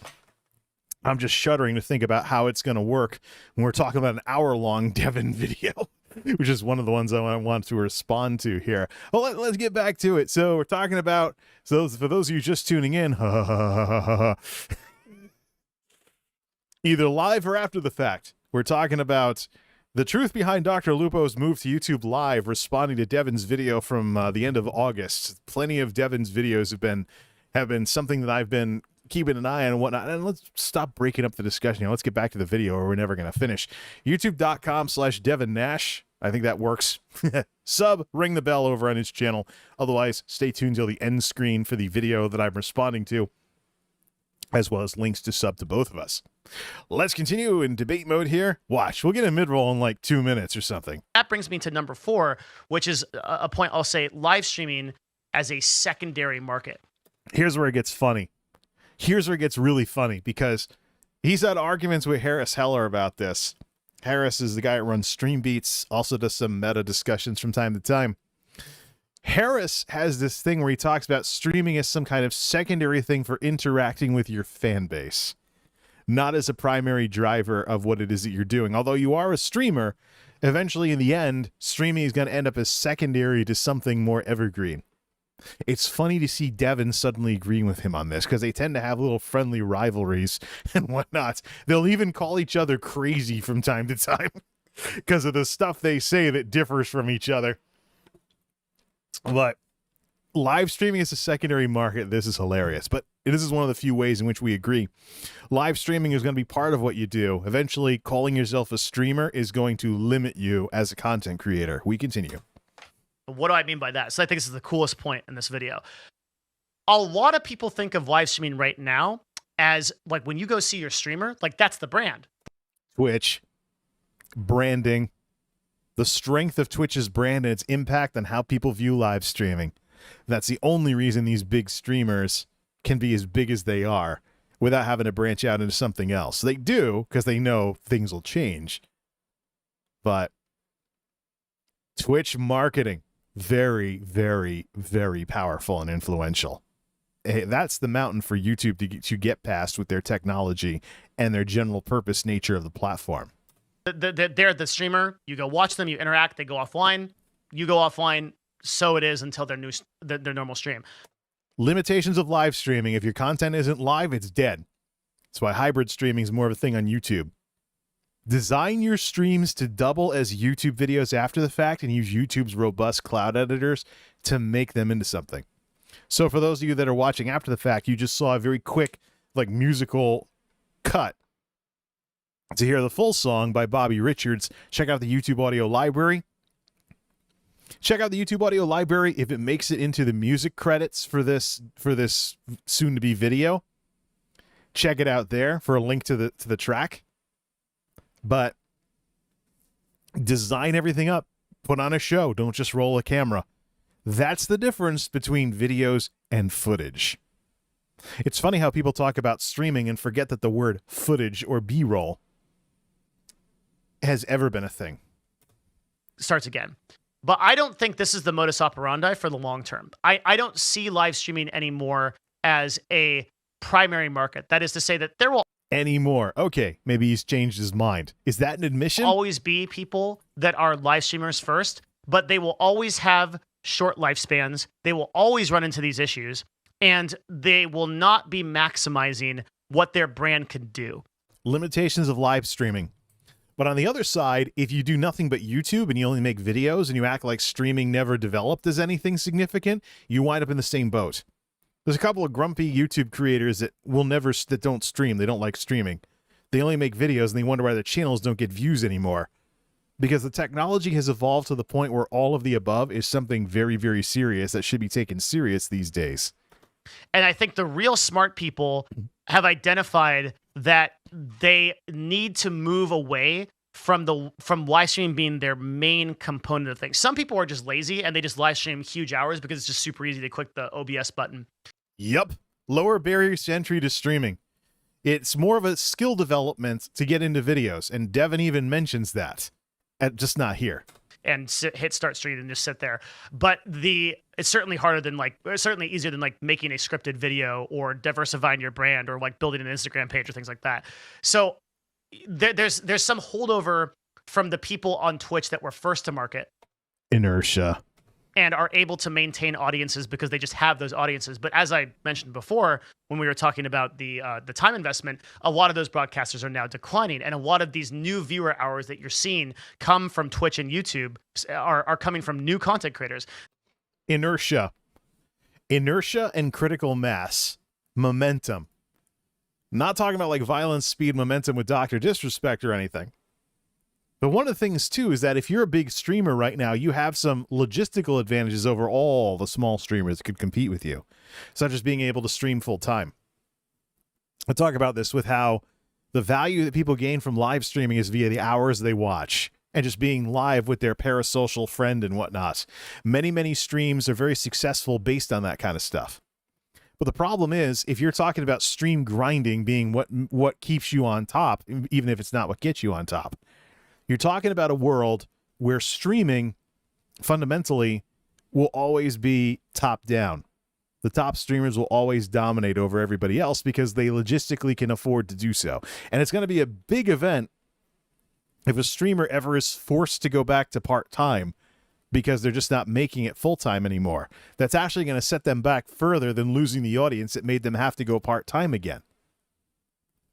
It's all the mechanics of how all this works and a few unintended consequences to boot. Whoops, wrong space bar thing. A lot of this growth is coming from brand new content creators that have entered the platform in the last 1 to 2 years. And they're people that are making decisions about diversifying. So that's the first thing you see. If you see someone like Amaranth or Ludwig or a lot of these people that have come up recently as these very successful broadcasters. Well, Amaranth is like Twitch is the tip of the iceberg for her. She's involved in like OnlyFans and other places as well. I actually first found out about her when looking for stuff to show me what ASMR was. So it's just the diversity of what she covers, what platforms she's on, and all the other stuff that she does. The good looks are basically the frosting on the cake. It's a very, very industrious cake, so to speak. And her hours streamed reflect that. She puts in overtime a lot to always be available to her audience and fan base. It pays off in streaming, burns out the streamer. They're doing so at the behest of other platforms that are supporting that growth. Ludwig has a massive YouTube. Mizkif has a massive YouTube. And in the case of Mizkif, I can tell you that the YouTube came first. So he actually made fun of the disgruntled YouTubers that went over to Twitch during the adpocalypse era. And has massive followings, gets clipped all over the place. Amaranth has 3 YouTube channels as well as an Instagram with millions of followers, TikTok, everything, right? Number of YouTube channels doesn't matter unless you're big. If you're trying to be the next iJustine, if anybody remembers the days when iJustine had literally a YouTube channel for all of her interests, there's design changes at YouTube that encourage one big channel with playlists as opposed to several different channels. But people don't talk about that a lot. And so the rumor is that you need to have only one thing per channel and have a bunch of channels, but YouTube very much supports having one channel with a lot of stuff on it. Not very well with the algorithms, but if you divide and conquer yourself in order to get partnered because you have 6 channels instead of 1 and you have to get 4,000 watch hours on all of them instead of just on one of them combined, that's a bit of a systemic issue with that sort of thing.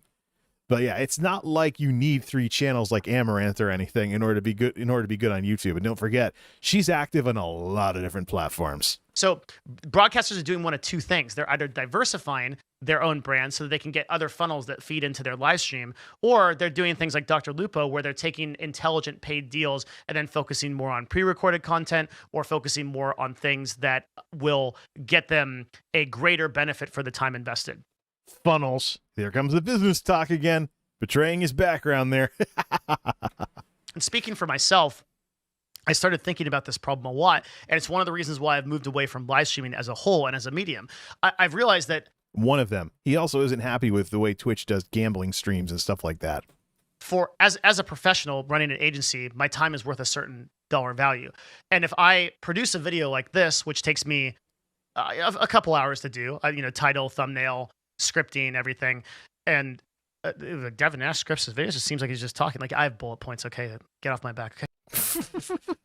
That's one of the good things about making videos, though, is you craft something. You make something from scratch. You can get it right to the point where it has a ton of staying power in the evergreen world. And people watch it for years afterwards. Even streams. Design your streams correctly. I've seen streams get an uptick in views like 6 months later because I made them topical enough for them to pass the evergreen test. And that's not bad for a small YouTube channel. Like, for me to produce this video, it's just such less of a time investment, but it's also focused on the value that I want to create. It also has better show flow than all the distractions you will have if you live streamed it. And for a professional, that's so important, where if I run a broadcast for 6 hours, half of it might just be going through YouTube videos and messing around with chat. And sure. Oh, you mean like what I just said? Sure, I'm getting like some revenue from that in the form of subscriptions or occasional tips, but most of that value gets lost the second that I click the stop streaming button. Nothing is evergreen. It doesn't exist anymore. Nobody really goes back and watches VODs. There's not a culture of that on Twitch. And because Twitch influence, again, Twitch influencing the way people think about live streams. Watching streams after the fact is always worthless because the value comes from the live experience. That's Twitch influence right there. Before all of this live streaming thing became as popular as it is, before all this live streaming stuff really took off the way it has in recent years, radio shows and television shows, but mostly, more importantly, radio shows and podcasts were a thing for decades, putting stuff on the internet. If you missed the show, you could listen to it after the fact. It's not like the show is completely worthless if you didn't say, listen to Howard Stern one day. Or something like that. It's only Twitch and streaming that has introduced this if your content isn't live, it's dead paradigm, where, oh, nobody watches VODs. Right then. Because of that, so much of what you do as a live creator gets lost in the sauce. But that's not the case where, like, if you're doing written content on LinkedIn, if you're doing pre-recorded content on YouTube, if you're running pictures on Instagram, these are things that then exist and live to be engaged with sometimes for years later. So if you have a valuable evergreen video that you make on YouTube, it could exist for years after your after you initially post it. Same thing with like memes and stuff like that, which is where short form is going to be interesting too. So it's just really now. Yeah. Well, none of this is making any sense, but it's a reaction. But again, if your content isn't live, it's dead, is Twitch and streaming specific. Shows and podcasts, I mean, I can point to audio podcasts like Twit on the tech side of things, or Security Now, or back in the day, HD Nation, Film Riot, shows that were done in series and they premiered and you downloaded them. Not everything was based on something live, though. But eventually, if it's a daily show, then you can see it live, you can see it after the fact. And go back to the 80s, and you can look at the effects of the VCR. Nobody watches VODs. That's because they've been trained to by the Twitch era. There have certainly been examples of live events getting watched after the fact, going back decades everywhere else. And generate hundreds of thousands of views and revenue forever. Same with LinkedIn posts, same with anything that exists. But Twitch is really the only platform that isn't like that. So I think when Dr. Lupo makes the decision to move to something like YouTube, these are what professional broadcasters that are looking at this as a business are. If they're not diversifying, they're looking at it this way, and they're starting to say, "Man, is live streaming really something that I want to do? Am I really getting an ROI for my time?" Google Fi. Google Fi, a phone plan by Google. Hi, Google's in the panel. Whoops. Okay, I didn't trip.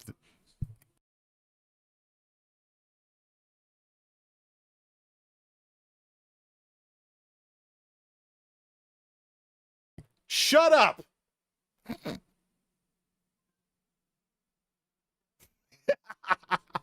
Trip the Google speakers. Whatever.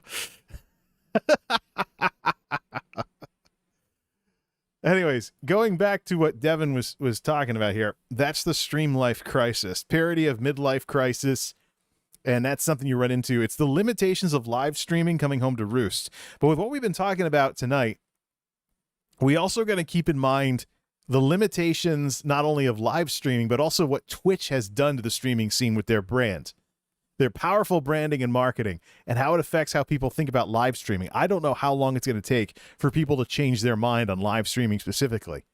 But if you look at the history, you look at the history of broadcasting, you look at the history of radio and television, you start seeing that this whole idea of nobody watches VODs is a Johnny-come-lately, and Twitch has a lot to do with that. Now, flip over to YouTube and see some of these people that have switched platforms be like, wow, people are watching my VODs on YouTube. Well, yeah. Streams on YouTube turn into YouTube videos, and people watch YouTube videos. It'll be interesting to see how much people watching streams after the fact on YouTube can bridge the gap for people that may like a certain streamer but are outside of the time zone they usually stream in. Maybe they go from like night shift to day shift or vice versa. They can't see their favorite streamer anymore. They want to catch up on things. They don't want to wait for the highlights video. Of course, all the VOD barfer channels, because of the DMCA stuff on Twitch, have kind of sort of given us some sample data to work on for this sort of thing. We continue. Man, is live streaming really something that I want to do? Am I really getting an ROI for my time? Cognitive dissonance. Where I'm donating 6 to 8 hours to 10 hours a day, 7 days a week to this. Is there a better use of that time? Opportunity cost. This is why I think you haven't seen any serious professional really consider Twitch as a medium. One of the people that I thought was really... Well, yeah, Twitch is limited. If your content isn't live, it's dead. So love live streaming or else you get no views. I've put some uploads over on Twitch to test this, and it's always been the same thing. I mean, when I went with Hachi Roku, the Stream Beats song that I used for my channel trailer for 2021, when I went with Hachi Roku, I was imagining a world where my music was platform neutral, and I could send my YouTube videos to Twitch as uploads now that I was a Twitch affiliate. Who watches videos on Twitch except your most extremely devoted fans who literally watch everything on your channel? The ROI of time, ROI of time does mean something. People make career-changing decisions and whatnot because they decide that where they're at doesn't deserve their time anymore because it's not delivering enough for the time they're spending. I mean, if you work a 40-hour job, so 8, 16, 24, if you do the 888 rule, the original work-life balance, 8 hours work, 8 hours sleep, 8 hours recreation, you're talking half your waking hours going to your job. If a job isn't worth half of your waking hours for what it pays or gives you in terms of career development or skills or anything, would you want to stay in an environment where you had to pay the bills with that, or would you take something better if it came along? Very, very important here. Interesting that made this that I think was a really good litmus test of this was an influencer named Gary Vaynerchuk. Not familiar with that guy. Gary Vaynerchuk is a super success that runs a huge agency called VaynerMedia, and he has 9.1 million followers. He's looking at Instagram right now for the full screen. Check out the Devin Nash video. He has something on. He has some kind of video on there called "Should You Quit Your Toxic Job?" I might check that out later. It looks like in one of those Instagram videos, like the Instagram Reels and stuff. Yeah, Instagram's kind of underrated. Instagram is kind of underrated in terms of anything other than pictures.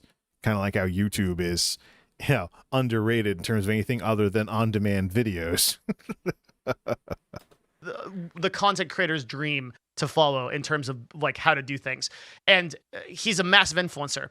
He talks positively about Twitch, but when he actually tried Twitch, he started a channel and he played some video games with people for a couple of hours and ran a stream occasionally, and then basically kind of gave it up. And his agency doesn't engage with Twitch at all, despite him talking about it positively. Now, I think a big reason why that might have happened is because he realized, like a lot of other professionals that I've corresponded with, that the time investment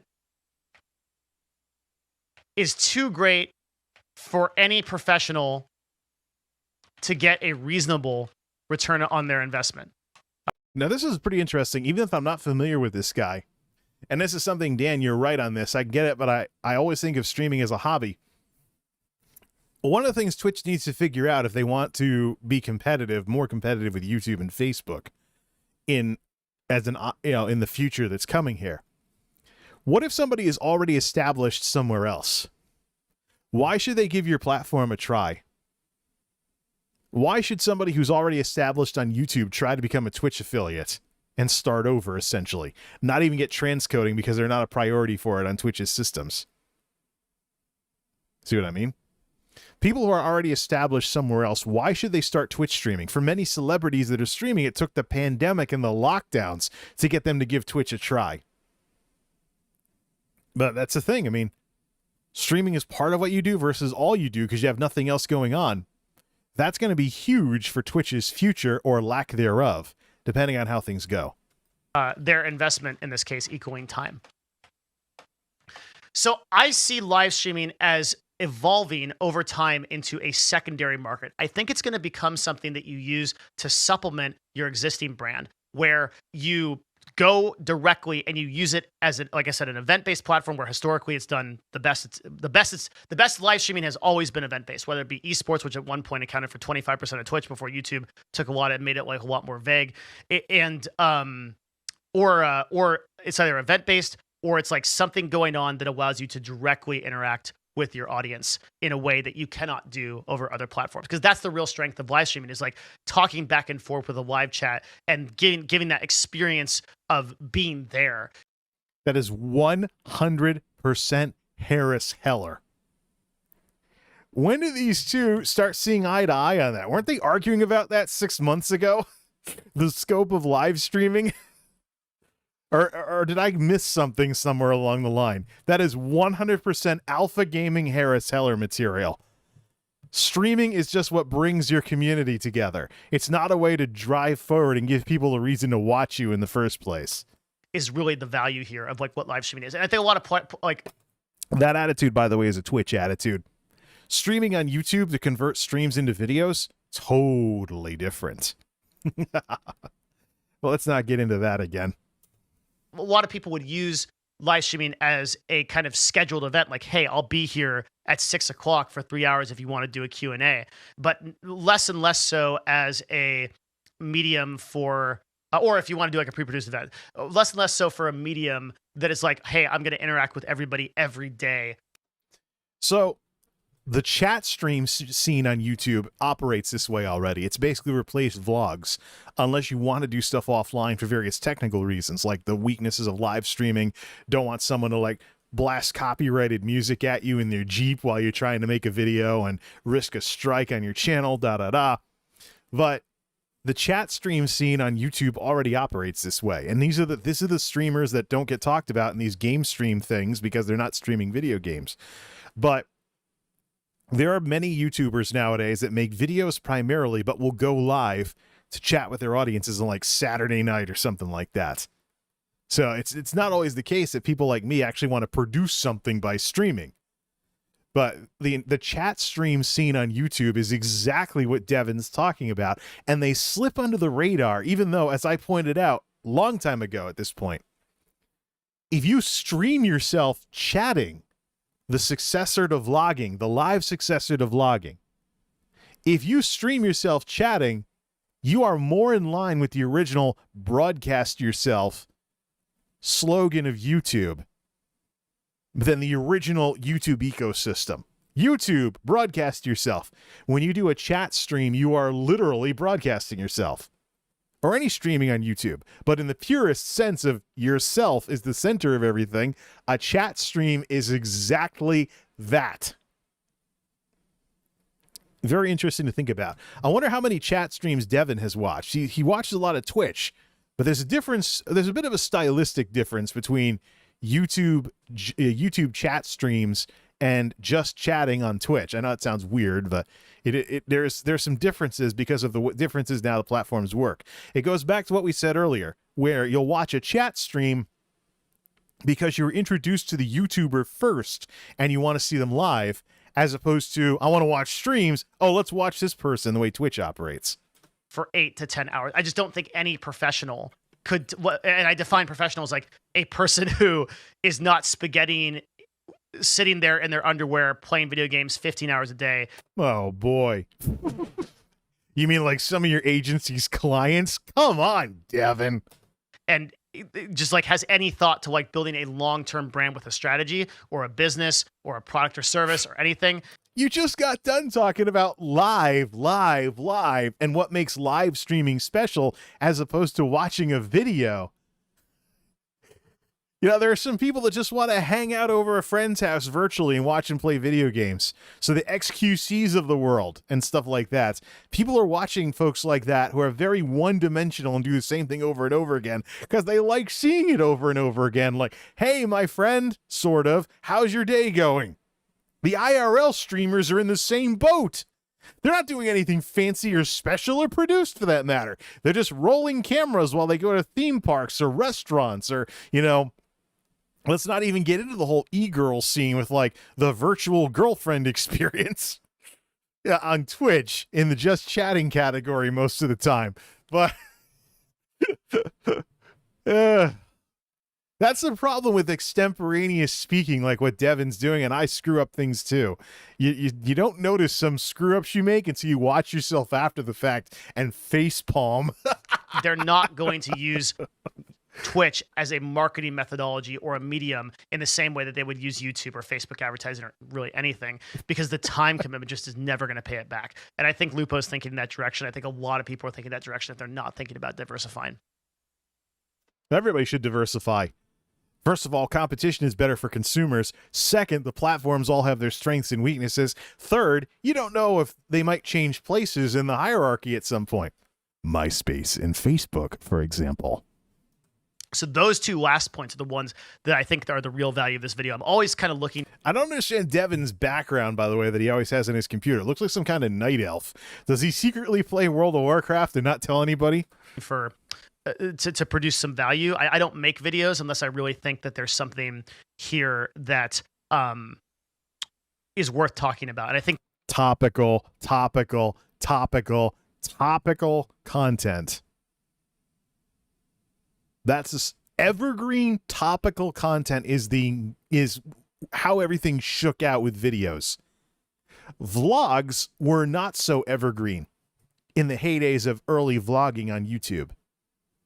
When you sat down and made a video every day of how your day went, that was essentially streaming without the stream, and you'd respond to comments and video responses. That's fundamentally what kind of got old. The daily vloggers still do it, but the daily vloggers have more of a reality show kind of format to what it is that they do.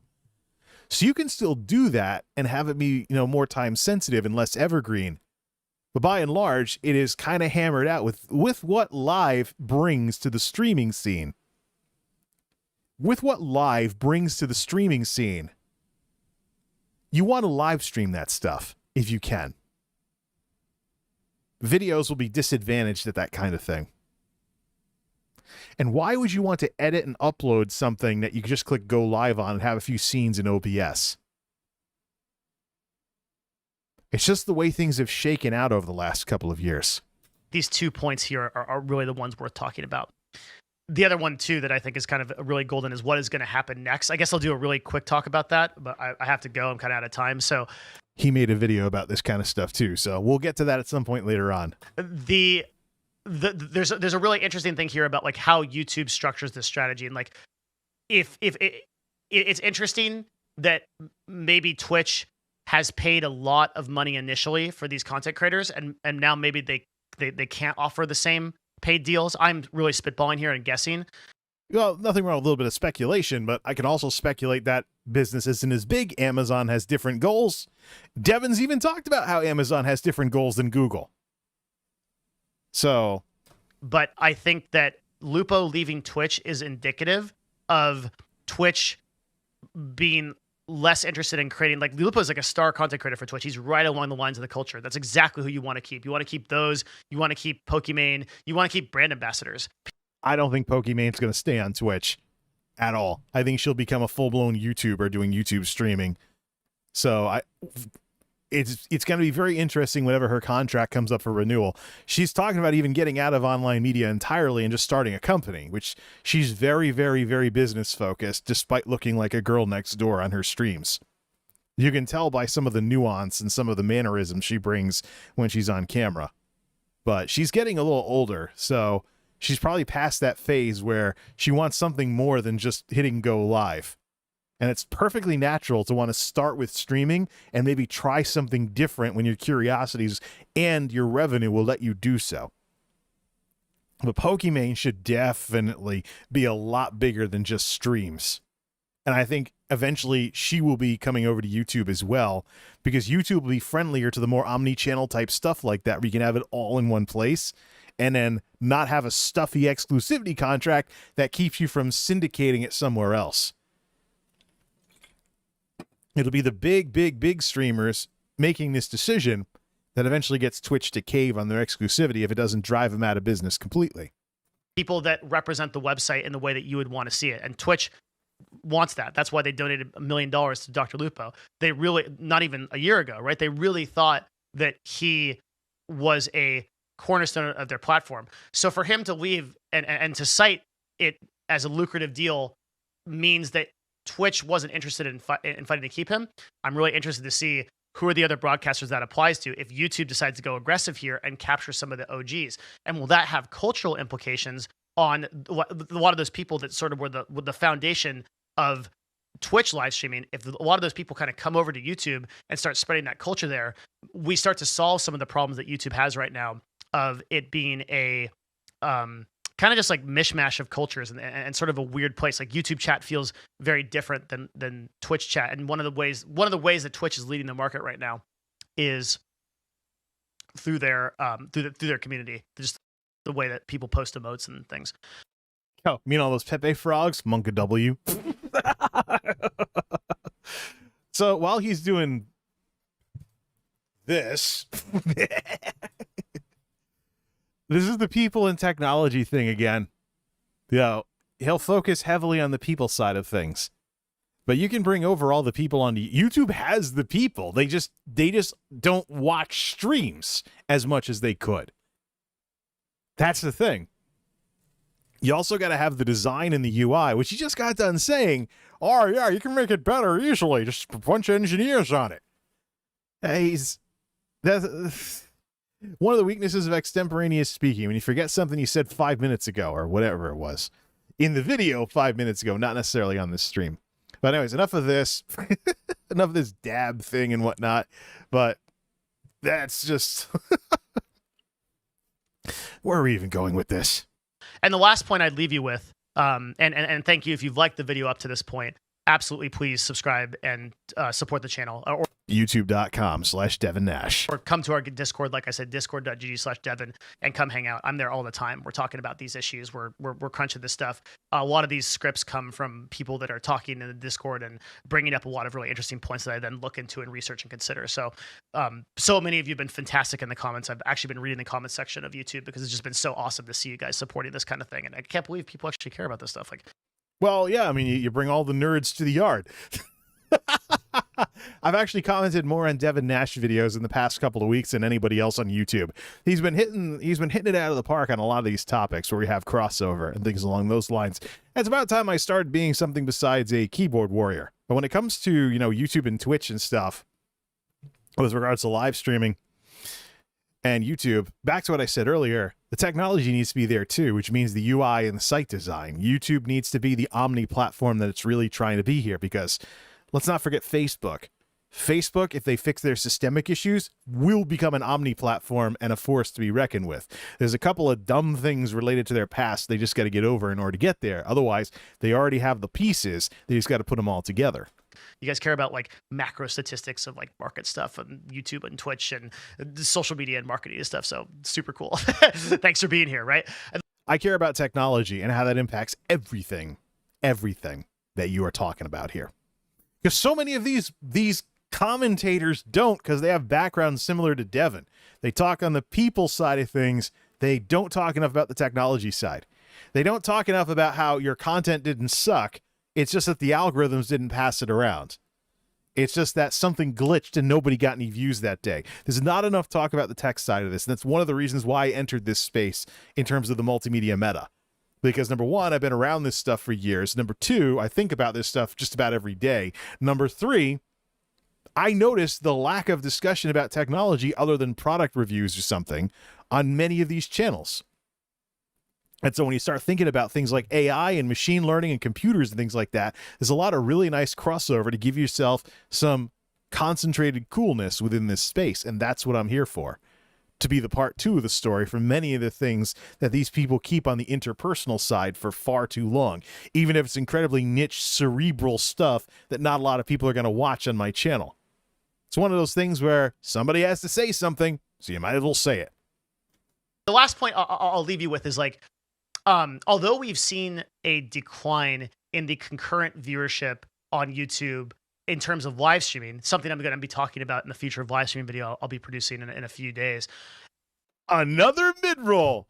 Good job, YouTube. Once again, your robots biff the context.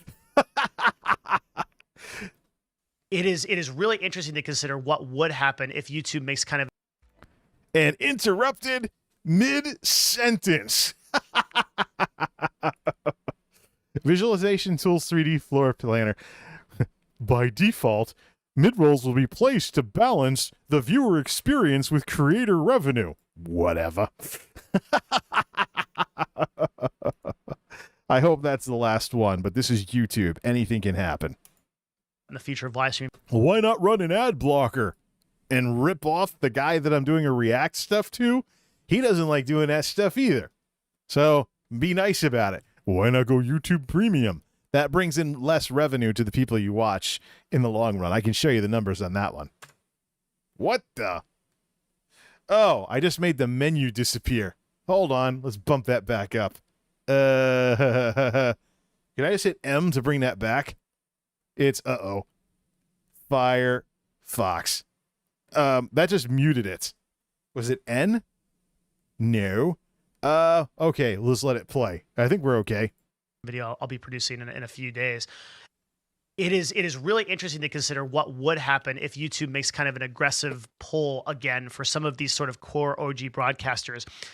Remember, everything that YouTube takes from Twitch is substantial because there, in many cases, these broadcasters represent like 0.2 to 1% of Twitch's total viewership. But there have been times that that XQC represents 1 to 2% of Twitch's total viewership. I don't think YouTube's going to go after XQC. Not at all. People smaller that are more well-rounded to go along with the well-rounded nature of YouTube as a platform. I think, I made the menu bar disappear. Sync and save data. Can we fix? We'll fix that after. I just bumped everything. Yeah. There's no, I can right click. Yeah, hit menu bar. There we go. Now he's back where he was. I made the menu bar disappear earlier. Or maybe I wasn't, and I'm kind of fooling myself. I don't know. So that's 1 out of 100 people, right? Like that's insane. That's totally insane. So every person that YouTube takes from Twitch counts. And if they take a lot of these OG broadcasters, Twitch is I know it doesn't seem like it because it feels. People will watch something else.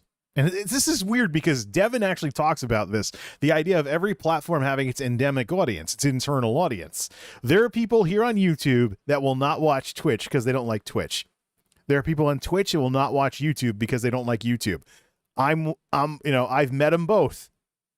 There's a Twitch streamer who plays ESO. Not going to spoil who it is. Will never watch my stream when they're not streaming because they hate the YouTube ecosystem and only do stuff on Twitch. I can be the friendliest person in the world. They're not going to come over and watch because I'm streaming on YouTube. So I think I might have not had the menu bar visible. Let's just leave it at that. I think it still makes sense either way with the cropping. I'm getting all my keys mixed up here. But there are people that are on one audio, and how about let's talk about, for example, people not watching Twitch streams because they're on Wi-Fi at work and Twitch is firewalled. Or they can't watch YouTube because YouTube is firewalled. The technical side of it. Can't forget the technical side of it. Like a vast platform, but really compared to YouTube and overall, it's not. No, it isn't. It just makes itself look like a vast platform. A vast platform, not to be confused with the antivirus software. It looks like a vast platform very specifically because they're good at marketing. One of the things you can do with marketing is peacock yourself. Make yourself look bigger and flashier than you actually are. It's not just marketing either. I mean, if you're entertaining guests at a party and you're hamming things up to get the guests laughing and stuff like that, you're not really being your boring old self. You're trying to entertain people. Something to keep in mind when people call out content creators. You're just being a fake persona on the internet. No. We're just realistic enough to acknowledge we're pretty boring as human beings. So if we want to be anything in any of this, we have to be something more and put in some effort. It's a way of not being lazy. Whatever. And if you take 5 or 6 of these top content creators that are sitting at like 20 or 30,000 viewers, there will be a noticeable shift in the culture of Twitch and the way that people view YouTube live gaming. People just watch different people on Twitch. And this is the technology stuff that Devin doesn't talk about enough. Twitch is one of many, many online media, social media platforms that tries to introduce your audience to your potential replacements in case something happens to you algorithmically. I've been introduced to people, and this is weird algorithm stuff, creepy uncle algorithm. I've been introduced to Twitch streamers who are stylistically similar to the ones I already watch. On the Korean IRL side, with Yugi versus Yummy. Yes, those are actual names for these streamers. The algorithms introduced me to Yummy, I think because she had a similar hairdo and voice to Yugi. That's the kind of weird algorithm stuff that's going on these platforms these days. Because what matters to the platform is that the audience who is watching someone, not necessarily you. So if you decide you're taking a break from streaming, or you decide you're not going to make videos, or something happens to you, the platform can't lose the traffic. So it is incumbent upon the platforms to always introduce an audience of any creator on here to their potential replacements. It's something they're going to program in, make it automatic. Something incredibly important here on the tech side of things. Right now, the thing that YouTube live gaming is behind on is the discoverability and interfacing that Twitch provides. Like, you go to Twitch and you get a directory. There's directories on YouTube too. They're left over from the last attempt at YouTube gaming, and they're buried for a reason. Because outside of the most popular games, you're talking a massive drop. And I've got Elder Scrolls Online on here too. So let's actually go back to browser mode and let's look at the ESO directory. The Elder, whoops, we'll go back to that. Here's everybody that's streaming. 45, 4, 3, and one person with Friday Night Nerds. Is that even ESO? Go back. Hey, look, the thumbnail. And we're getting a mid-roll because we clicked away. Woo-hoo-hoo-hoo. Thanks, YouTube. 30,000 viewers. 4, there will be a 3, noticeable shift 2, in the culture 1. of It's taking a while for the ad to load, so hey, it's the Google Fi ad again. Let's click skip and do our duty. And then rewind it 10 seconds. But yeah, so there is, oh, that's pretty zany. There are directories on YouTube. They're just buried.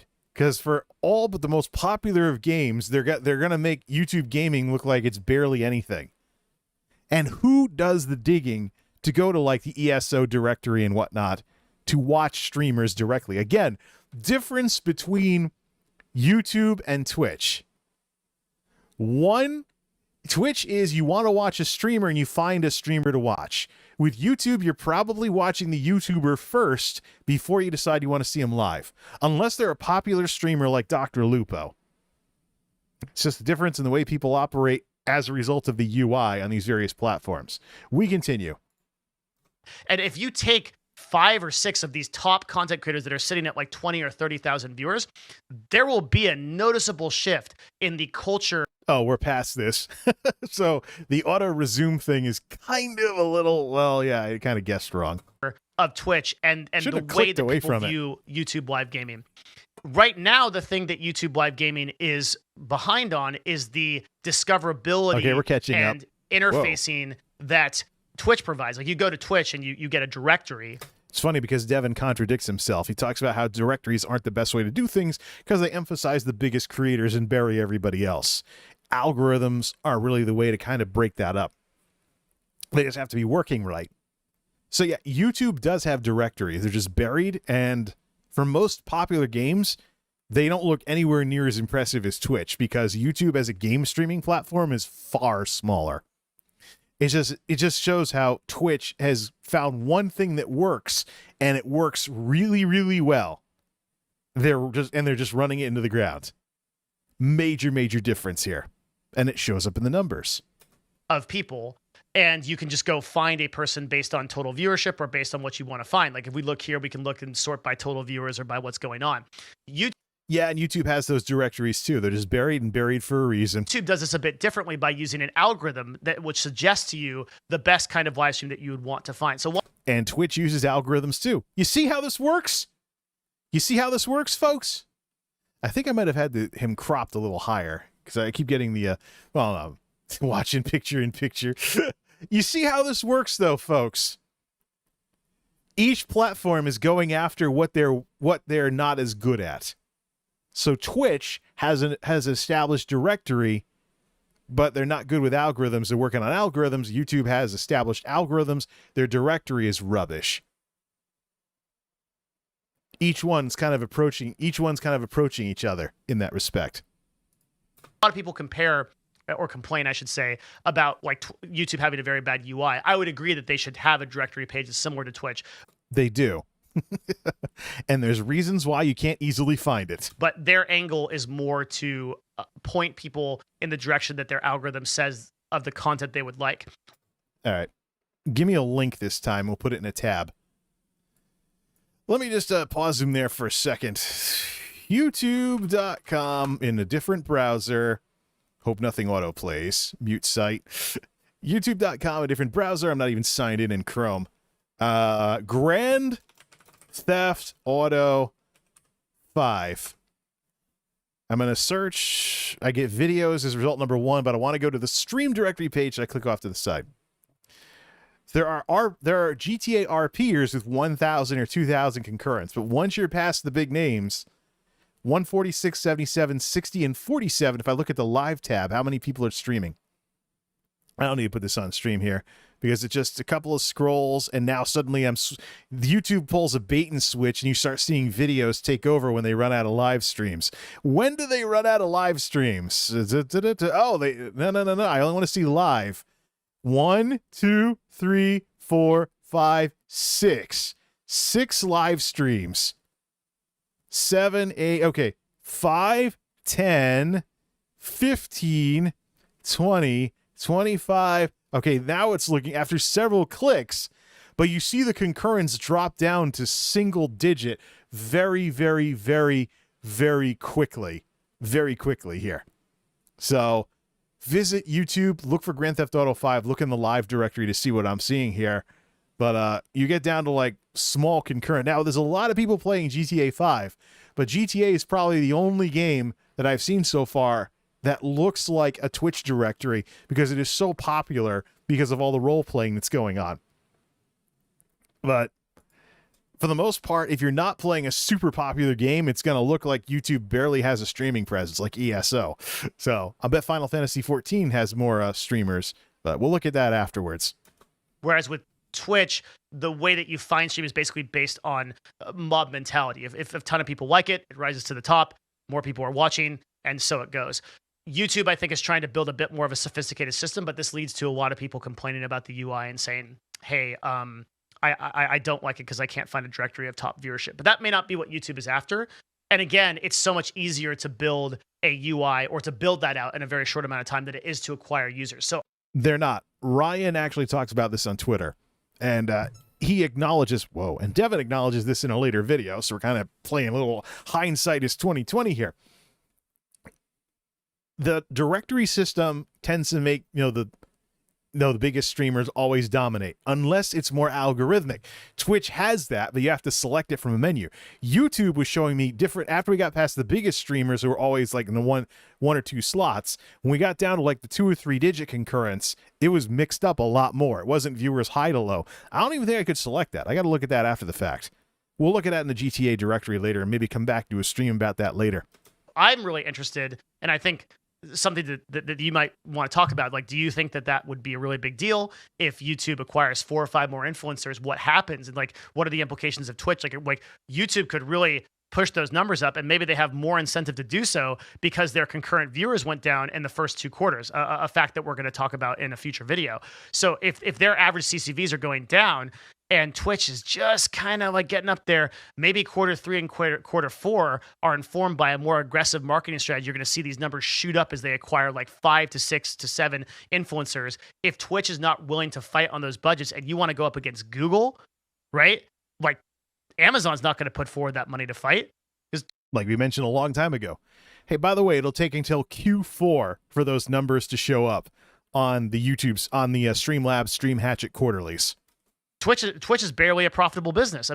So that like Google's budget on YouTube, a vastly profitable platform, is going to be way more aggressive. I'm excited to see what's going to happen. They've begun the stream wars have. It's going to be exciting. And that's unfortunately, that's all the time I have today. I can't talk anymore, but I really appreciate you all watching this video, and I'm looking forward to seeing you next time. Please toss a subscription if it was worth it. Thank you so much. See you next time. Bye-bye. End screen. That's what that was. Small streamer syndrome. That's he has post rolls too. That's one of the things I want to. That's one of the things that I want to take a look at too. He has some other videos. That sort of thing. But yeah. So what did you think of all that? Devin is very good at getting the gears turning. He thinks a lot about what he says, and what he says gets you thinking a lot about what he's saying as well. But when it comes to, so we're going to put a link to the video in the description for the After the Fact crowd, and also the end screen is going to have not only the link to the video, but a way to subscribe to his channel as well. I'm going to roll out a special end screen for all these reacts and things along those lines. But that's the thing here, is that Devin has been really getting the gears turning, but most importantly, I've been thinking about how can I contribute to this discussion from a MultimediaJay technology perspective that talks about in more detail the stuff that he doesn't talk as much about, like the algorithmic side of Twitch, which exists, but it's not as fully developed. And of course, the directories on YouTube could be a little better, as well as the design there as well. But there's a philosophy difference that's in play. And just like we were talking about audience behavior, whether it's streamer first, then, find a person, or person first, then find a stream. The platforms retain their differences. It's still a battle of philosophies as to which one is going to win out in the long run. And of course, you have the different types of video, you have the different businesses, the different business units in YouTube and Facebook. This is all stuff we talk about when it comes to the multimedia meta and things along those lines. Want to thank the folks who stopped by tonight. Almost 2.5 hours from a half-hour YouTube video. That's how you know you're adding to what the original creator put there. Be sure to check out Devin's YouTube channel at youtube.com/Devin Nash. Check out for the After the Fact crowd the link in the description and the end screen for links to what we responded to today, so you can see the rest of his screen as well as his very, very passionate use of Notepad. And we'll be sure to do some more of these things later on, as soon as I unscratch my voice after all this talking. Saturday at the Geek House, 12:23 a.m., and I want to do some videos too, so I'm not even done yet. After converting this over to a video after the fact, I've got some things to do offline as well. Till next time, this is MultimediaJay signing off. Thanks for stopping by. Now let's wake some people up with some new end stream music. YouTube audio library.